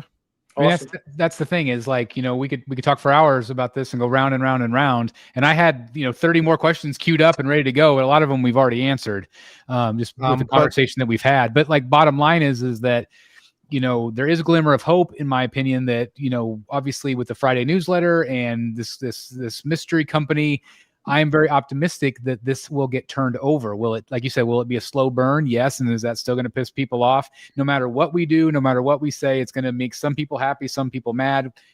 It is what it is. But that's where we have to go from here on out, is to say, this is what I'm going to do. This is what I'm promising the audience. I apologize to the audience for putting the audience in this situation, and I'm going to do better and then deliver, right? Yep. And I said, we didn't this is nothing we planned for. We didn't anticipate being here. We didn't want to be here. We don't want to be here. But we're in a hole and we're climbing out of it. And the only way to do that is with you guys, with your support. I love that tonight you guys didn't just kiss my ass. I'm hoping maybe one or two questions were positive, but maybe not. But No, but I doubt they were. But no, it's we will get through this, and we will make everybody happy. And when people see stuff that is in the planning stages, we're going to turn the tide. And I think it's just been a very rough year for Tweeterhead, and it's been a very rough year for a lot of other companies. Not even collectible companies, but there's just so much, and I said, and Billy, I know you said, people don't give a shit about behind the scenes, but there's so much stuff behind the scenes, navigating where we are at the moment. And it's just a different world than we were in 4 years ago. And I'm going to leave it at that. And that wasn't a political comment. It was just it's just been a very rough year for so many small businesses. Anything else you guys want to ask? Do you want me to put up some more no. questions on the screen, or do you want to wrap it up and then Let's wrap it up. Let's wrap it up. good. So Let's wrap it up before Friday newsletter. yeah, Friday. newsletter. We need movement. We need action. No. Yep, Friday newsletter. No more writing. Promise, 100%. And and thanks guys for having me on. Thank you for all the questions. Billy, thank you for being the protagonist, I guess, and really hitting me hard, which I completely deserve. And he's the voice. He's the voice of the consumer. He is. Listen, next time I'm on, not have him on. Well, listen, I'm rooting for you, because then that means, a lot of my friends and my fellow collectors are going to get their stuff. And then it only means that you're going to be okay. Tweeterhead's going to be okay. So trust me when I tell you that I'm rooting for success. Yes. Thank you so much. And Jeff, thank you also. On that. What you said it very eloquently. And I appreciate it, because it's, I hate, it's so stupid, but it's I don't know if you guys remember that. I think it was the first Dark Knight, and it was Batman, and I think Alfred said, or somebody said, what happens, what do you do, Bruce, when you fall down? You pick yourself back up. And I think of that very often. Why do we fall? Yeah, why do we fall? To pick ourselves back up. And we are picking ourselves back up. But coming on shows like this, love them, hate them, appreciating Rad Titan, I'm sorry, anybody that is reaching out with an open hand to help Tweeterhead, I can't tell you how much that means. Absolutely. Real quick question. This is a super chat. I just want to make sure I highlighted it. Okay, one question for possible future Master of the Universe pieces. Will there possibly be a snake goddess Tila at some point? Is Master of the Universe line continuing? Masters, of course, is continuing. They are, with the movie coming out next year, Motu is going to be bigger than ever. But again, I can't say yes or no, and I don't know. Like, we're talking about the green goddess. Is she the green one? I don't know. I'm not sure which one. I know it's like that's out of my realm. Every time I hear green goddess, I think of the salad dressing. But I don't I can't say yes or no. But it's this is something too, and then I'll definitely let you guys wrap up. But it's like, the longer a line goes on, the less impactful it is. And I know with Tweeterhead or with Superpowers, we got to 21 pieces, and people are still upset that we didn't do another 10 or 20 other pieces. Batman 66, we got to our Burgess Meredith Penguin, and as a line goes on, it's successful at the beginning, but then less people purchase. Mm-hmm. And if we're talking realistic about pieces and statues, we can't make a green goddess and sell 5. We need to make one and sell 300, 400, 500. Right. Yep. So that's it. Thank you guys. I mean, I really appreciate it. I hope, I know I didn't provide any solid answers to Billy, but I really appreciate you guys. It's not to me. It's to an entire chat. No, I know. I get it. Me, man. I don't have any pre-orders with you. So, I mean, this was for everybody else. So, I mean, it's not me, Like I said, we can't do anything about the past. We just have to move forward, and actions will speak louder than words. We wish you the best. We're trying to help you. Trying to figure this all out and maybe come up with solutions. We absolutely love what Tweeterhead has done. We love the product. We just want customers to be happy and get what they paid for, right? I mean, that's why we're all here, and so Chad is promising to do that going forward. I'm hoping right as soon as you're off the air, I'm hoping that starts. People are asking for photos. If you could post photos in the Tweeterhead group of product that's done in the factory or whatever, that'd be awesome. I think that's what people are looking for. And I do at the end of the day think that will be baby steps for increasing consumer confidence. But without that, from the factory, not your house. Yeah. So anyway, thanks, Chad, for coming on. We really appreciate it, and we wish you nothing but success and good luck with all of this. All right, thank you, guys. We'll talk to you soon. It'll be better news. Yes, okay, that's good. Looking forward to hearing from you Friday. Bye. That was rough. Oh shit. Can we look at some photos? I need a throat. That was like 2 hours, man. Here's my idea. Okay, 20 minutes should have been 2 hours. 2 hours should be 20 minutes. Okay, yeah, I was gonna say. Okay, okay. We could either look at photos tonight, or we could look at them this weekend and do our Halloween show. What do you guys want to do? Do you want to look at them tonight and get it over with? I think we need to end on a high note, so let's look at photos. All right, let's look at photos. We'll do that. There's not a ton to look at, but there's some good stuff. Even Jeff Morris in our private chat recommended that we look at photos to end on a high note. All right, well, that's why we love Jeff Morris. Jeff Morris, why are you sitting at home and not on camera? Come on, my friend. I do want to also just say, oh my God, look at this! It's a Christmas miracle. Ending on a high note. Jeff number one is appeared. Now we can end the show. This is like a magical elf just magically appearing. This is fantastic. This has absolutely made my night. How the hell have you been, my friend? I'm good. I thought this was going to be a Halloween show. Well, it was scary, that's for sure. It was horrifying in a lot of areas. It was definitely spooktacular. Yeah. Train wreck. I don't know exactly what you want to call it. Yeah. Drink. That's right. I was going to say, do we have it? Is it there? I gotta hold on. I gotta highlight you. There it is. There we got it right there. That's fantastic. That is fantastic. Well, that made my night for sure. And I do want to just say that thank you, Eric and Jeff and Billy, for hitting Chad with the hard questions. I'm not always great at that. It's not always my nature, so I do appreciate that very much. I do feel like we did ask some really tough questions tonight. Obviously, some people are going to be upset. Some people didn't think we did well enough. But at the end of the day, it was Chad that was answering, and again, he didn't have a lot to answer, which was frustrating. But I do hope that in the long run, he does have answers, and he says it. Yeah, the way it was going in the chat, like, and the same in my head, it was like you don't want to be disrespectful, but at the same time, it's like we weren't hearing anything positive or any type of solution.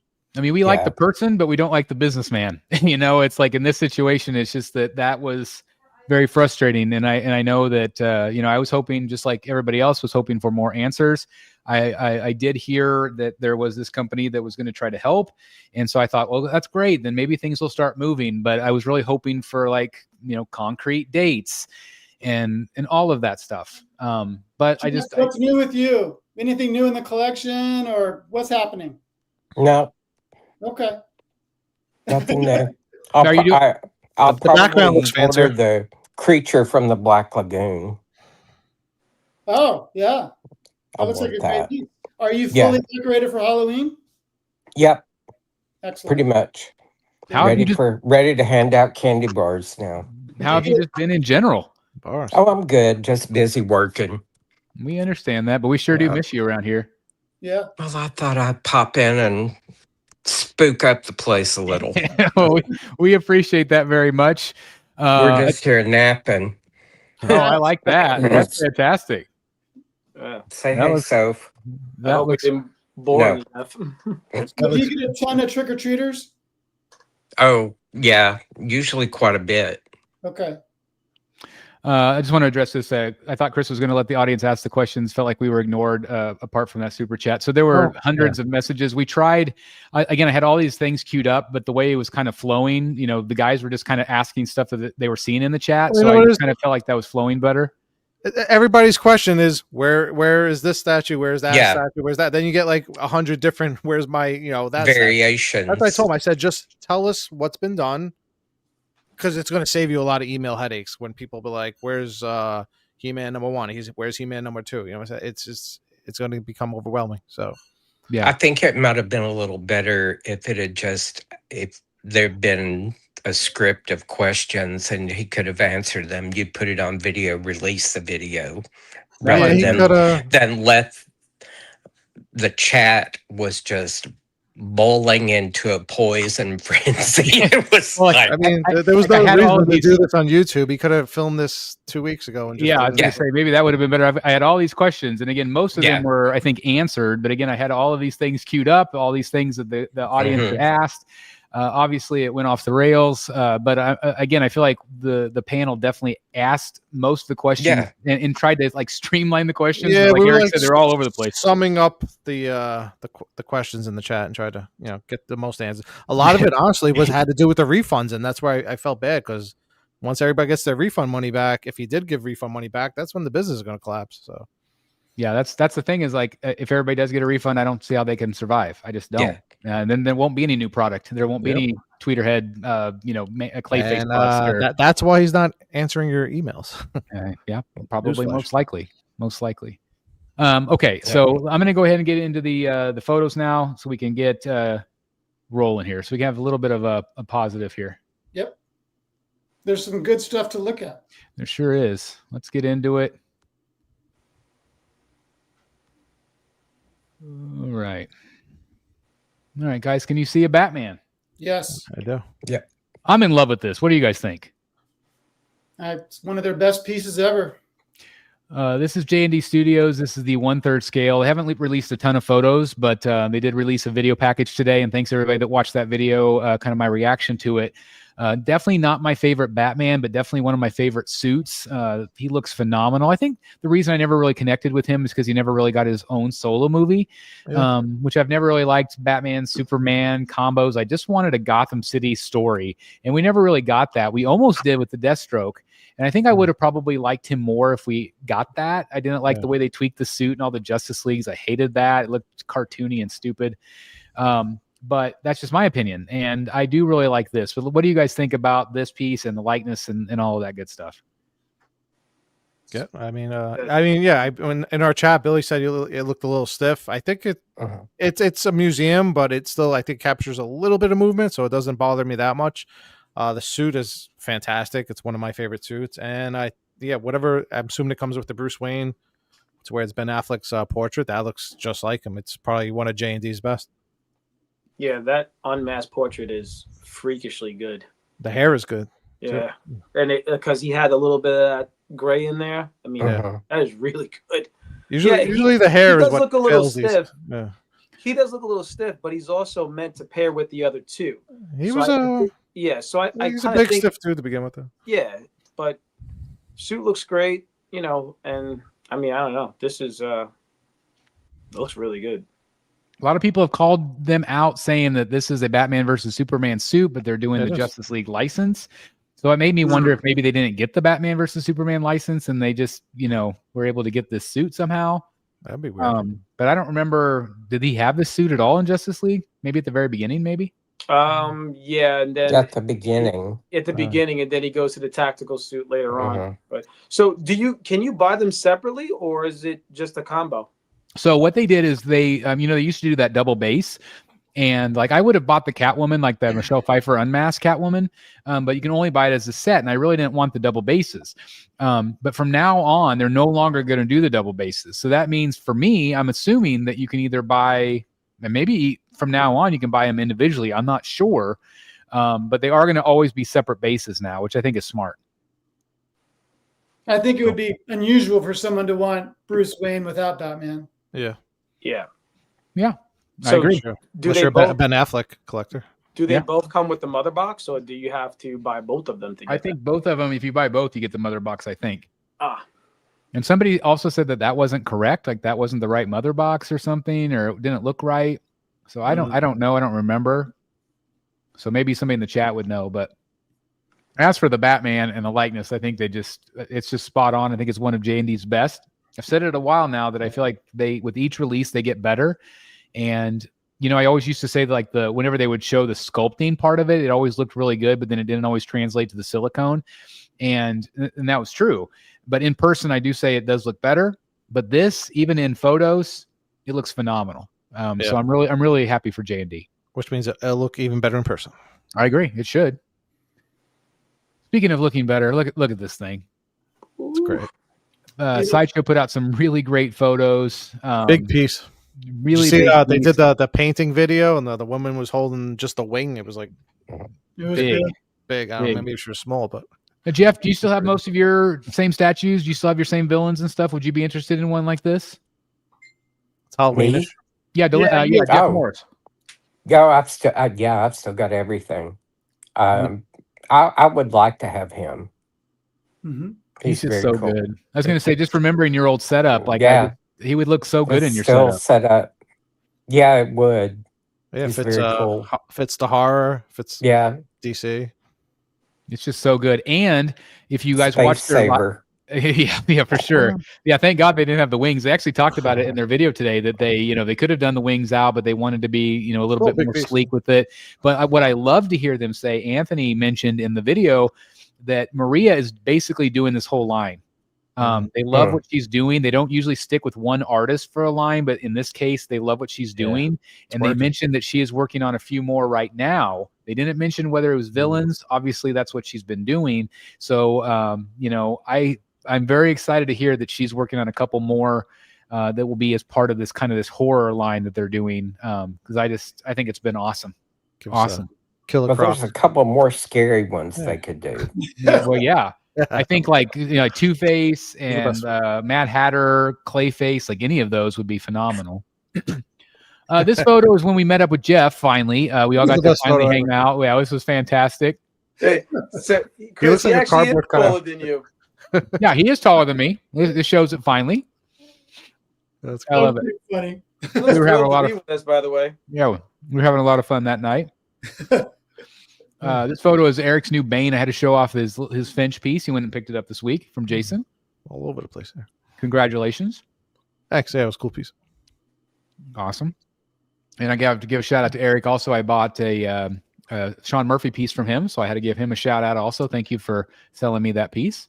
Another great piece. Hard to let go. It's I can't believe you did. But you're quick when you want something quick. That's the way to get me. Quick. It's quick, two of a kind.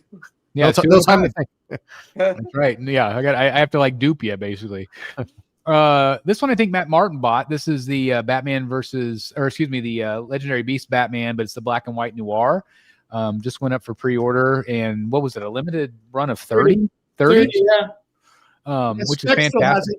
I got one of those too, guys. Yeah. You did buy one? Nice. Yeah. I like know. yours. How did I Looks not just know like you it. bought it? It looks No, like he it. got one in his hand, Chris. Oh, Oh, Chris I can't see the screen. All I can see is the photos. He always misses all the back room fun that we have. Which one is that, Billy? This is the Fabok one. Oh, nice. But I like the way this looks. I'm still really happy with the one I have with the blue and the gray. But looks great here. Wait, did you get the blue or the black? Well, it's the dark blue. You got yeah, okay. It's not black. It's like dark blue. Okay. Speaking of awesome statues, I love this thing. You And I know see what? Delaney's been working behind the scenes to try to get Yeah. Danny Oh, yeah, I heard him say Danny today to that they make a weren't Hulk gonna here. do I've that. talked to Daniel Bell. I've gonna talked be to a Will Hulk. Harbottle. I messaged Anthony. I'm talking to everybody I can to try to get this thing without Venom. But I don't think it's going to happen. So Delaney had a good question this week, and it was about the edition size, and it was interesting. Well, the edition size, everybody had it kind of all over the place. I think it's going to be a high edition size, but it was surprising to see most people maybe saying maybe like 500. I don't know. It's literally two popular characters in one. So I think this will be a little bit higher. At least 1,000. What was the edition sizes on those Daniel Bell Hulks? Like what? Like the regular one? I don't remember. I don't know. Maybe somebody can look it up. To be Maybe. honest, I think this is better. I think they were like, I do too. 1,000 to 2. It's way better. And 950 seems kind of low for something this enormous. That's why I said the other day. Yeah, that's a good price. Did Harbottle sculpt it? No. It's oh god, I can't Thiago? remember. I can't remember the person's name. Well, they did a fantastic job. I get this gut feeling it's going to be a high edition size. I think at least 1,000. I mean, it's. I said 2,500. We'll see. Oh my god, yeah, maybe. I mean, because some people were saying like 500 or 1,000. I was like, it seems low. Yeah, no, I could see this being like a like that Wolverine they did, the non-scale Wolverine. Yeah, where that's a big piece. Where the price is reasonable and just a ton of people end up ordering it. Well, I have to say that it's just a wow piece, I think. And Delaney, I was even surprised to hear you say that you would maybe, if they did a Hulk like this, that you would, maybe part with your Legendary Beast. But obviously, this would be a lot more of a space saver for you, probably. I mean, maybe not by a ton. Yeah, I'm kind of in a phase where I'd like to be exclusively quarter scale as much as possible. Yeah, because of space and because I really enjoy the uniformity of a scale.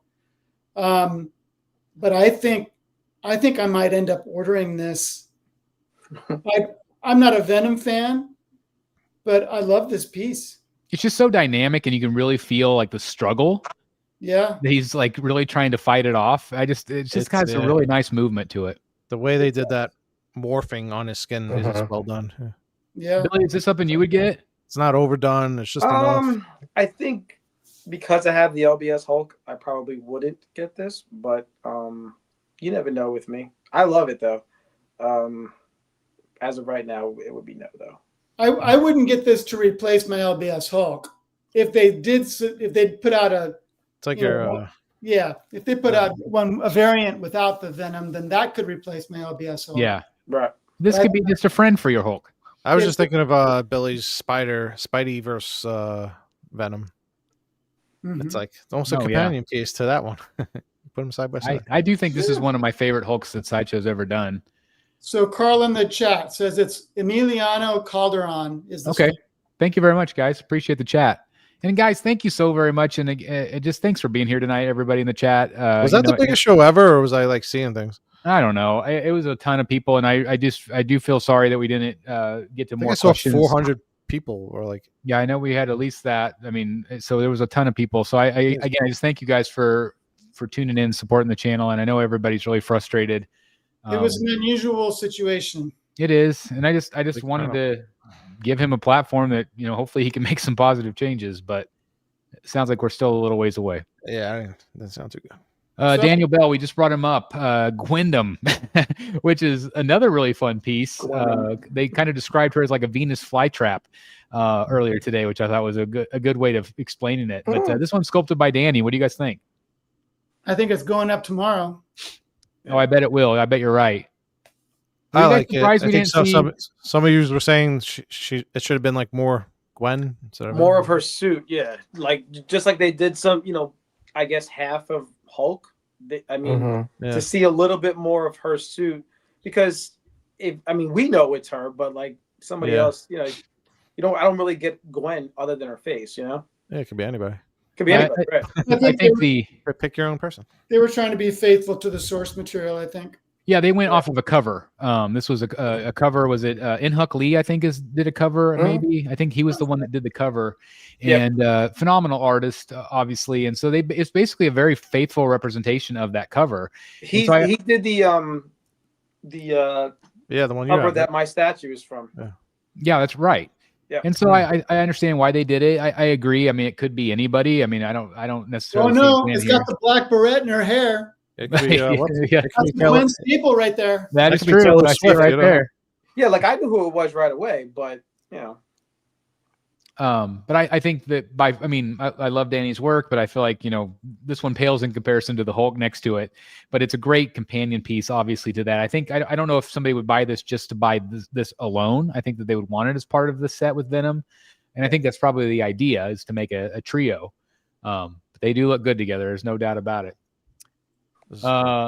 Another reveal that we had this week was the Universal Monster pieces, which I think a lot of people are really excited about. And I also think it's exciting that they did cut and sew or sculpted. Have you guys seen them ever do that before? I don't think so. Which They're on one do you guys display like? right now, right? In like California somewhere. It's actually at Universal City Walk, Yeah. at Universal Studios in California. Yeah, get down there, Jeff. Celebrity Authentic store. Yeah, you should go down there, Jeff, and do a little room tour video. I'm hoping I get a job at Universal sometime in the next week. Yeah, that'd be great. You could film. I don't know how long it's going to be there. It's going to be there through the November 2nd, Okay, but time's ticking. just through the weekend. What a great Boris Karloff look there. Fantastic. So, Do you guys like the sculpted better or the cut and sew? Yeah, I mean, for me, sculpted. Yeah. Cut and sew on him. Yeah, I like the I cut didn't realize on he him. came in both the bride. Obviously, the sculpted looks way better on the bride.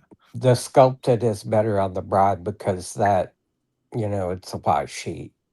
yeah. Maybe it could be fixed if they position it better, but the sculpted in the picture looks better. The sculpted in the picture looks more like it's in scale, whereas the fabric looks balloony. Yeah. Okay, now I have see both side by side. I don't know. Jeff, you like the fabric one better? Me? I don't know. No, Morris. Yeah. I like the fabric Frankenstein monster better. Me too. Pair them up though. And, Yeah, that's the thing is like I feel like he looks better with clothes, and I feel like she looks better sculpted. Yeah, So it's I kind of think a that's difficult. the combo. Yeah, it's kind of hard. But like this, so these are the three that they showed. I mean, and if you fix the obviously- fabric, maybe it'll get like if you. Because on the sculpted, the fabric's bunched up a little bit more. Maybe it could be positioned better or something. Yeah, well, I got some more photos of her in just a second, so we'll get to her. They also had the Sideshow apples that were revealed this week, which I thought was fun. They had a variant on this one out also. So if you're a collector of the apples, I know Dan collects the apples, so that's always exciting to see these new ones every year come out. Didn't you guys feel like this spectacular felt like kind of spectaculars of old kind of this year? Yeah, it was cool. yeah. Yeah, They they didn't, did- do they didn't do a variant that's shipping right away though. that was is the good true. thing. That was always the staple, and I was kind of surprised that they didn't do a few more reveals this week. But obviously, I would have loved to have seen a Batman. We saw Riddler revealed last year at this time. And he's already in hand, so that's really cool. This one's sculpted by Mark Newman, which we're a big fan of here on the channel. Always does a great job. I'm not as familiar, but I'm assuming this is a B movie character, right? Yeah, it's from It's from This Island Earth. Yeah, mine. Yeah. Do you feel I like think- it's a might- good one, Jeff? Yeah, I'm thinking about getting this one. The movie was a black and white movie, wasn't it? Or was it Yeah. in color? No, it was 'Cause- like- yeah. I think really it's cool. I think it looks great. Yeah, it's a fun sculpt. I mean, like I said, it just It's feels like it's right out of very- the 60s. Very brought to life. Well, Or not 60s. I guess it would have been what, 40s, maybe 40s or 50s, maybe that would have been in the 50s when 50s. it was around that atomic age Yeah, fear. a lot of the blob and stuff like that. Yeah, and giant spiders and ants. And Yeah. This is the bride, and this is the sculpted one here. Definitely, I agree with Jeff Morris that it really does hug her body a little bit better, and it just looks a little bit more realistic to me. But I mean, look at that sculpt. That's awesome. her face is Man. perfect. It's so good. Then there's the alternate portrait also with her screaming.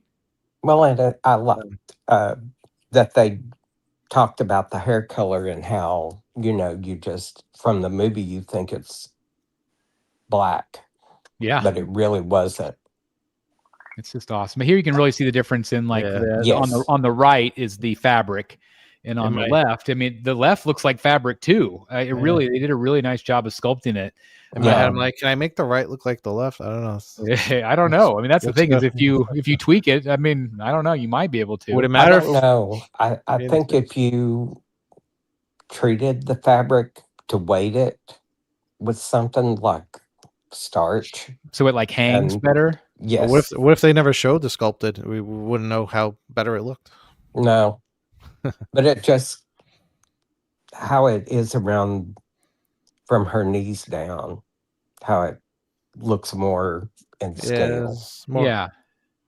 Yeah, and I just It is don't want longer, to yeah. deal with what the caring for white material over the White years. material, yeah. And if Frankenstein's suit gets dusty and grimy, Yeah, I forget what I was watching. I So think it was be the it. behind the scenes on this. How they were mentioning her hair was brown. I never realized that. They're like, yeah, even though it was black and Yeah. white, her hair was actually brown. Yeah, it's really neat. but it looks just like her. It really good Yeah. likeness. I think it's one of Sideshow's best, actually. Creature from the Black Lagoon, they also teased, and then I thought they were not going to show us, but they ended up showing us the whole thing.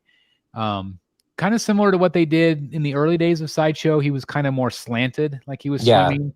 This one's definitely more vertical. I think this one's fun. I don't know if it'll do as well as maybe Frankenstein and the Bride will, but I think it's a great sculpt. What do I you don't guys think? think it will. There's a lot of creature fans out there. No, I'd say there's a lot of hardcore monsters, period. I think that this one, might surprise me. I said in maybe one of my reactions or something, I would love to see them do these in black and white. they are. Somebody just mentioned that in the comments. I mean, how fun would that be if all these were done in black and white as a variant? I mean, I think That would be They great. did the old ones Yeah, they're and doing a them. black and white variants because They're that creature comes in color or the silver screen. Yeah, silver variant. screen editions. That's what they're called. Uh, We're gonna- this is Tim Hansen. This is them bringing it out to California, to the Yeah. Universal area, but it gives you that kind of an idea of the size. Again, these are quarter scale. I think it looks better. Sorry, I think it looks better there than the actual production photos. It looks a little. Yeah, cartoony. I thought Yeah. it looked good in these pictures, and then when they get it in the glass case like that, So it that looks good. that, Yeah. And it's tall. that picture of Frankenstein worries me a little bit. He seems to be kind of lurching forward into his right. Yeah, Mm. More I than- think he needs a little tweak. yeah. And I think that I think that might be intentional that they have it like that, but I do hopefully he has a strong key. The base is really narrow, so I don't think Yeah. that key could be very large going into that. If you look at the depth of it, it's a very small They look good together. height, but it looks. I like it. Yeah, and I would the- switch them the- though. Like the way they had it, I would have Frankenstein on the left. I don't know.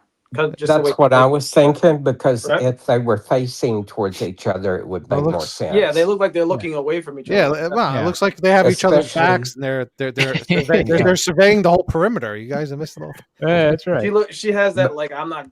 Shut up, dude. I don't want to hear this. She's like, I got your back, you got my back. That's right. But Anyway, if you switched them and put the screaming portrait on her, it's almost a scene from the movie. My mom is a huge Universal Monsters fan, and I would just love to get her a couple of these. I don't think she'd have anywhere to put them, but they're just so good. So good. There's again I the bet they'll be Movement. popular and definitely probably hold some value. Yeah, and of course, this is, I would assume, just the start of others. I mean, obviously, we'd love to there's see so many. Wolfman and Mummy. So it'll be interesting to see what else they bring out. But it is cool to see them on display like this, and hopefully, Delaney, you have a chance to go and see them. Someone will miss one. Yeah, maybe. We'll see. I would like to see them do the Lon Chaney Phantom of the Opera. Oh, that would be fantastic. With Or what about like with Nosferatu? the bright red suit that he wore when he showed up during the show on stage in the movie. That would be cool. Or what about like what about the reveal face where they reveal it to the that'd be camera and it's great. so scary? Oh, I would If they love could that. do that, a seated piece with the girl pulling the mask back. Oh, it'd be so It'd be cool. big. It'd be big. But this creature base with bubbles and piranhas and Yeah, it's fun, right? vegetation, yeah. But it is a similar feel to the old one, but it's more involved. I think it's better, a lot better. Oh, it's way better. Yeah. We'll move on to the Supercraft piece. This one we've shown before, but this one has been updated. It's no longer has the man baby. Mhm. It has the regular baby now. It's a man, baby. People have seemed to kind of come around on this one a little bit. I've seen more positive talk about it. What do you guys think? What have you guys been hearing? Well, they're happy with the baby. It actually looks like a baby. I don't love in-hand photos. I feel like it looks better in the renders here. I don't know. I think they're just bad photos, though. Yeah. I think it's a cool $900 statue. I think the Batman it presents better. It's got a lot going on with it, like with the S and then the pillars behind it. I mean, I don't know. There's a lot going on with Batman too, but for whatever reason, it worked. But then we're also getting the Wonder Woman. Like it's like you gotta. It almost feels like you gotta have all three. So I don't know. So far, I think Batman's the strongest, and then possibly maybe Wonder Woman. So not a fan of the gold on the S though.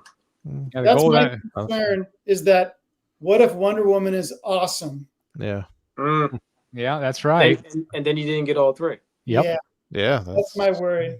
I do like this cape a lot better, but I heard it's like another $250. Yeah, you have to keep. It's like all in. You're paying what, like $3,000 all in or something? Like it was crazy for one with all the add-ons. See, if I bought this, I wouldn't buy any of the Well, I might buy crypto, but that would be the only one. Yeah. And then you're talking about $2,100, and Can you get no baby? No, you still get the baby. That's part of the. I started to say if you could turn it into a dog bit for crypto. Look at the bad seam lines on the hands. It comes with does it come like swap outs for the baby? Really bad seam lines on the paws there. I hope they can fix that. But It's you do have so much money. This is the option too. Like again, everything's an add-on price, so it just can continue to creep up. This is an add-on. He's $1,500. 15? Is that right? That's $1,500. Why is he made of like gold? Real gold? Yeah. Yes, he's gold plated. Good God! Well, there you go. Purple. That? Yeah. 1,500? Yeah. How much is the dog? $299. Oh, get the real gold. I want to live wherever they're smoking. It's got to be real gold though. Candor's $199. That's nuts. Well, no, Candor's the bonus edition. If you're one of the first 50 or whatever, you get that included in the base price. Otherwise, you're stuck with that baby. Stuck with the baby. Now we need Eric B to do his classic lightening up the photo. But yeah, this is the Wonder Woman, so at least we kind of know what she's going to look like. And I think there's potential here. I like the way the doves are flying in front of her. Potential baby piece. Yeah. I think they blacked it out. I don't think you can lighten it up. I don't think so either. But anyway, I like it. I think it'll be fun. Could be Talia. If she doesn't have a baby, it's going to be weird. Everybody else had a baby on the base. That's right. This is the Batman one, and again, it feels like this one's been delayed till like next summer, which is again really kind of disappointing. Obviously delays happen. Jeff, if you bought Batman and then he bought Superman, and all of a sudden they released Wonder Woman and it didn't have a baby on the base, would you be mad that it didn't match? There'll be pitchforks out at the Delaney house. I was Yeah. joking. One thing Is he leaning a little bit there? yeah, there's some lean, Yeah. for sure, It and that should- is a concern. Be the angle though. But it could be the angle of the photograph. And one thing I did like with the Crypto is how Crypto's cape continues the S. Yeah, Uh-huh. I like That's it. pretty cool. So that's nice design, actually. If you like that, I mean, I know not everybody likes the S. The S cape has actually grown on me quite a bit, but I do like the Crypto's cape kind of continues on with it. That just looks cool to me. I like the escape, but it does completely block Yeah. his Yeah, Kryptonian parents back there. It really It does. does. It really does. Can Crypto carry the baby out? Maybe. I mean, that's Maybe. it's such an important story of the whole concept, and it, like you said, it's just blocking it with the cape. It's not good. Yeah, that's a good point. And then Now obviously you Crypto just can be Yeah, you just displayed stuck with a big separately. baby on the front with no story behind it. Crypto with his own base if you want to display it that way. So I thought that was at least nice. Uh-huh. And then there also was the Noir edition. I believe that they're giving away, if I remember right. There's one lucky buyer. So It's a free upgrade if you've ordered it. oh, okay. If you've ordered the regular one, your name gets thrown in a hat, and they pick one, So just one. Just 1-to-1. just one, and they have Same the option of upgrading to this one that has all the gold elements and all the switch outs and everything. Yeah, same with Batman. They did the same thing. So, Yeah, but I he thought had that was- like diamonds and pearls. All right, so you get gold. Right? Legendary Beast has shown off their Martian Manhunter. It's getting late. But obviously, this definitely reminiscent of a little Alex Ross action going on here, which is kind of fun to see. You think? Yeah. Wow. It's pretty awesome, right? Really cool. Manhunter looks great. That's what we said. They look best in a lion altogether. They do. Who said that? I say that, and I think you started saying it after me. Oh.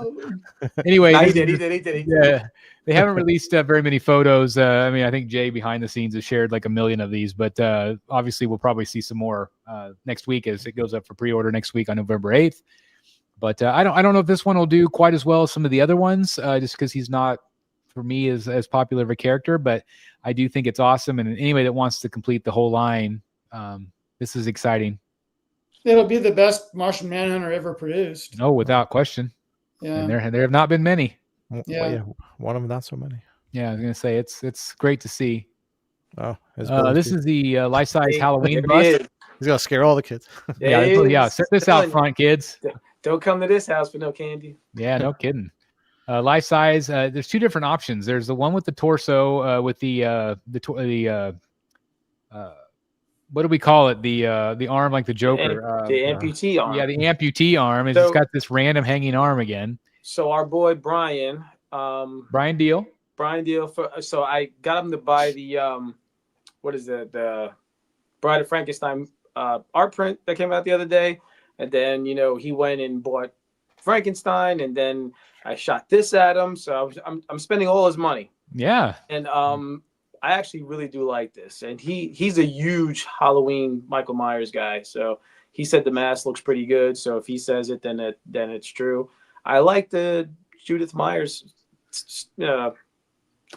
gravestone. You could actually move it so that you cover up the amputee arm. So That's true. That's true. And I do like that there's an option without the arms. You can just get the torso I bust. didn't even see that. Yeah. That's So you, cool. there's two different options for it. Okay, So I thought that was kind of nice to offer, two different. I mean, I like this one better with the knife. I do. But- And yeah. Yeah. Like you said, I would just put the tombstone in front of that arm and block it. Put Or this just crop it like they do. put They did the put that same right thing in with the the Joker. window. They just crop that arm out. That's pretty funny. But it does look good. That looks really good from behind like that. It does. Yeah. So anyway, happy Halloween. This is one of my top two favorite Halloween movies, Halloween and The Shining.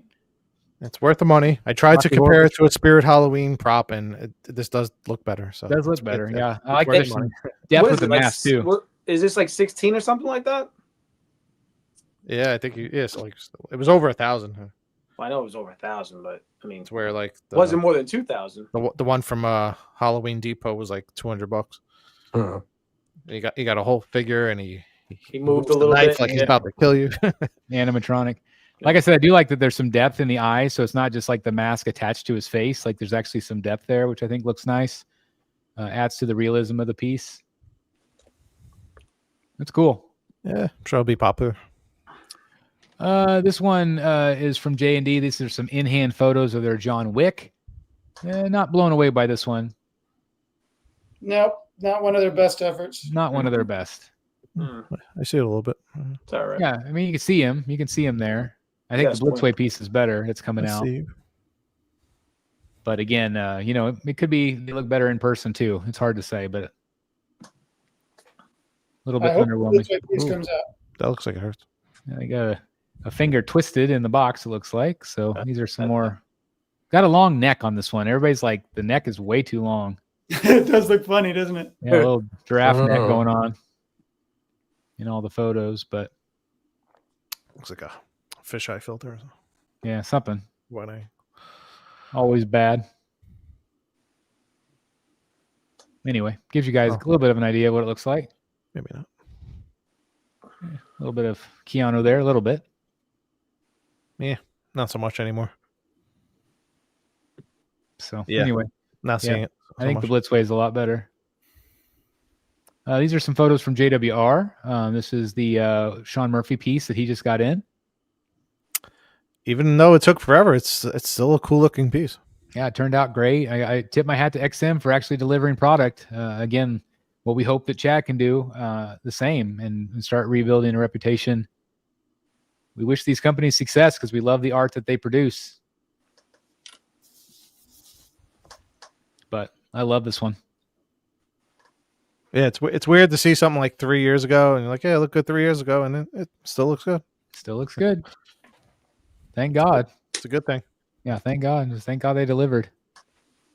These are some better photos. We saw some like damaged photos a number of weeks ago, but this is the replacement that he got. And I think it looks really great. This is from Iron Studios, quarter scale. Man. I don't know. If one of you said it looked plasticky, and that's all I see now. Sorry about Yeah. that.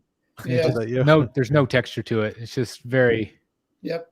very plasticky looking, but it still looks nice. Yeah, it's well done. I mean, Yeah, it's well done. it's clean. And I'm just happy that they got a good replacement. I like the portrait. Yeah, portrait's good. Alex Ross.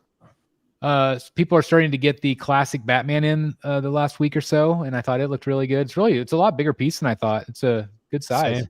I thought it was more like the others, where it's a little bit smaller. Yeah, it looks good. And Eric and I really like this suit. I know we've talked about it a number of times. Yeah. It's fun. Yeah, I Very need some- reminiscent of that Glapian piece. It's awesome. Not willing to pay the money though. Yeah, yep. Han Solo new piece from Hot Toys. I thought the likeness was good on this. Yeah, they did a good job. How could they get it right here, but then when they do Indiana Jones, it's I don't know. same I dude. don't. I know, same dude. For He looks whatever like- reason, Is They it struggle. is it the different ages? it could Yeah. be. Maybe. Yeah. I mean, this is what 19. I guess they would have been filming 79. Came out in Yeah. 80. So, and this is Empire Strikes Back. But I think they nailed it. What the hell? Is that? Eric bought 5 of these. Okay. Yeah. You wanted to buy I'm sorry. Was it They- 6? Was it they 6 have of them? a 5 limit on them. Anyway, these are some factory photos from Prime One Studio. It's always great to see some actual items being produced. Holy moly. What is this, Street Fighter? Yeah. She looks like she's been fighting in the street. Yes, she has. Hey, big boy. Anyway, it's just I don't know what all these are from, but they're again, it's just nice to see some factory shots, stuff being produced. Hopefully, people will get in hand before Chinese New Year. Hopefully, More delays. or more delays. That Coming up. kind of par for the course tonight.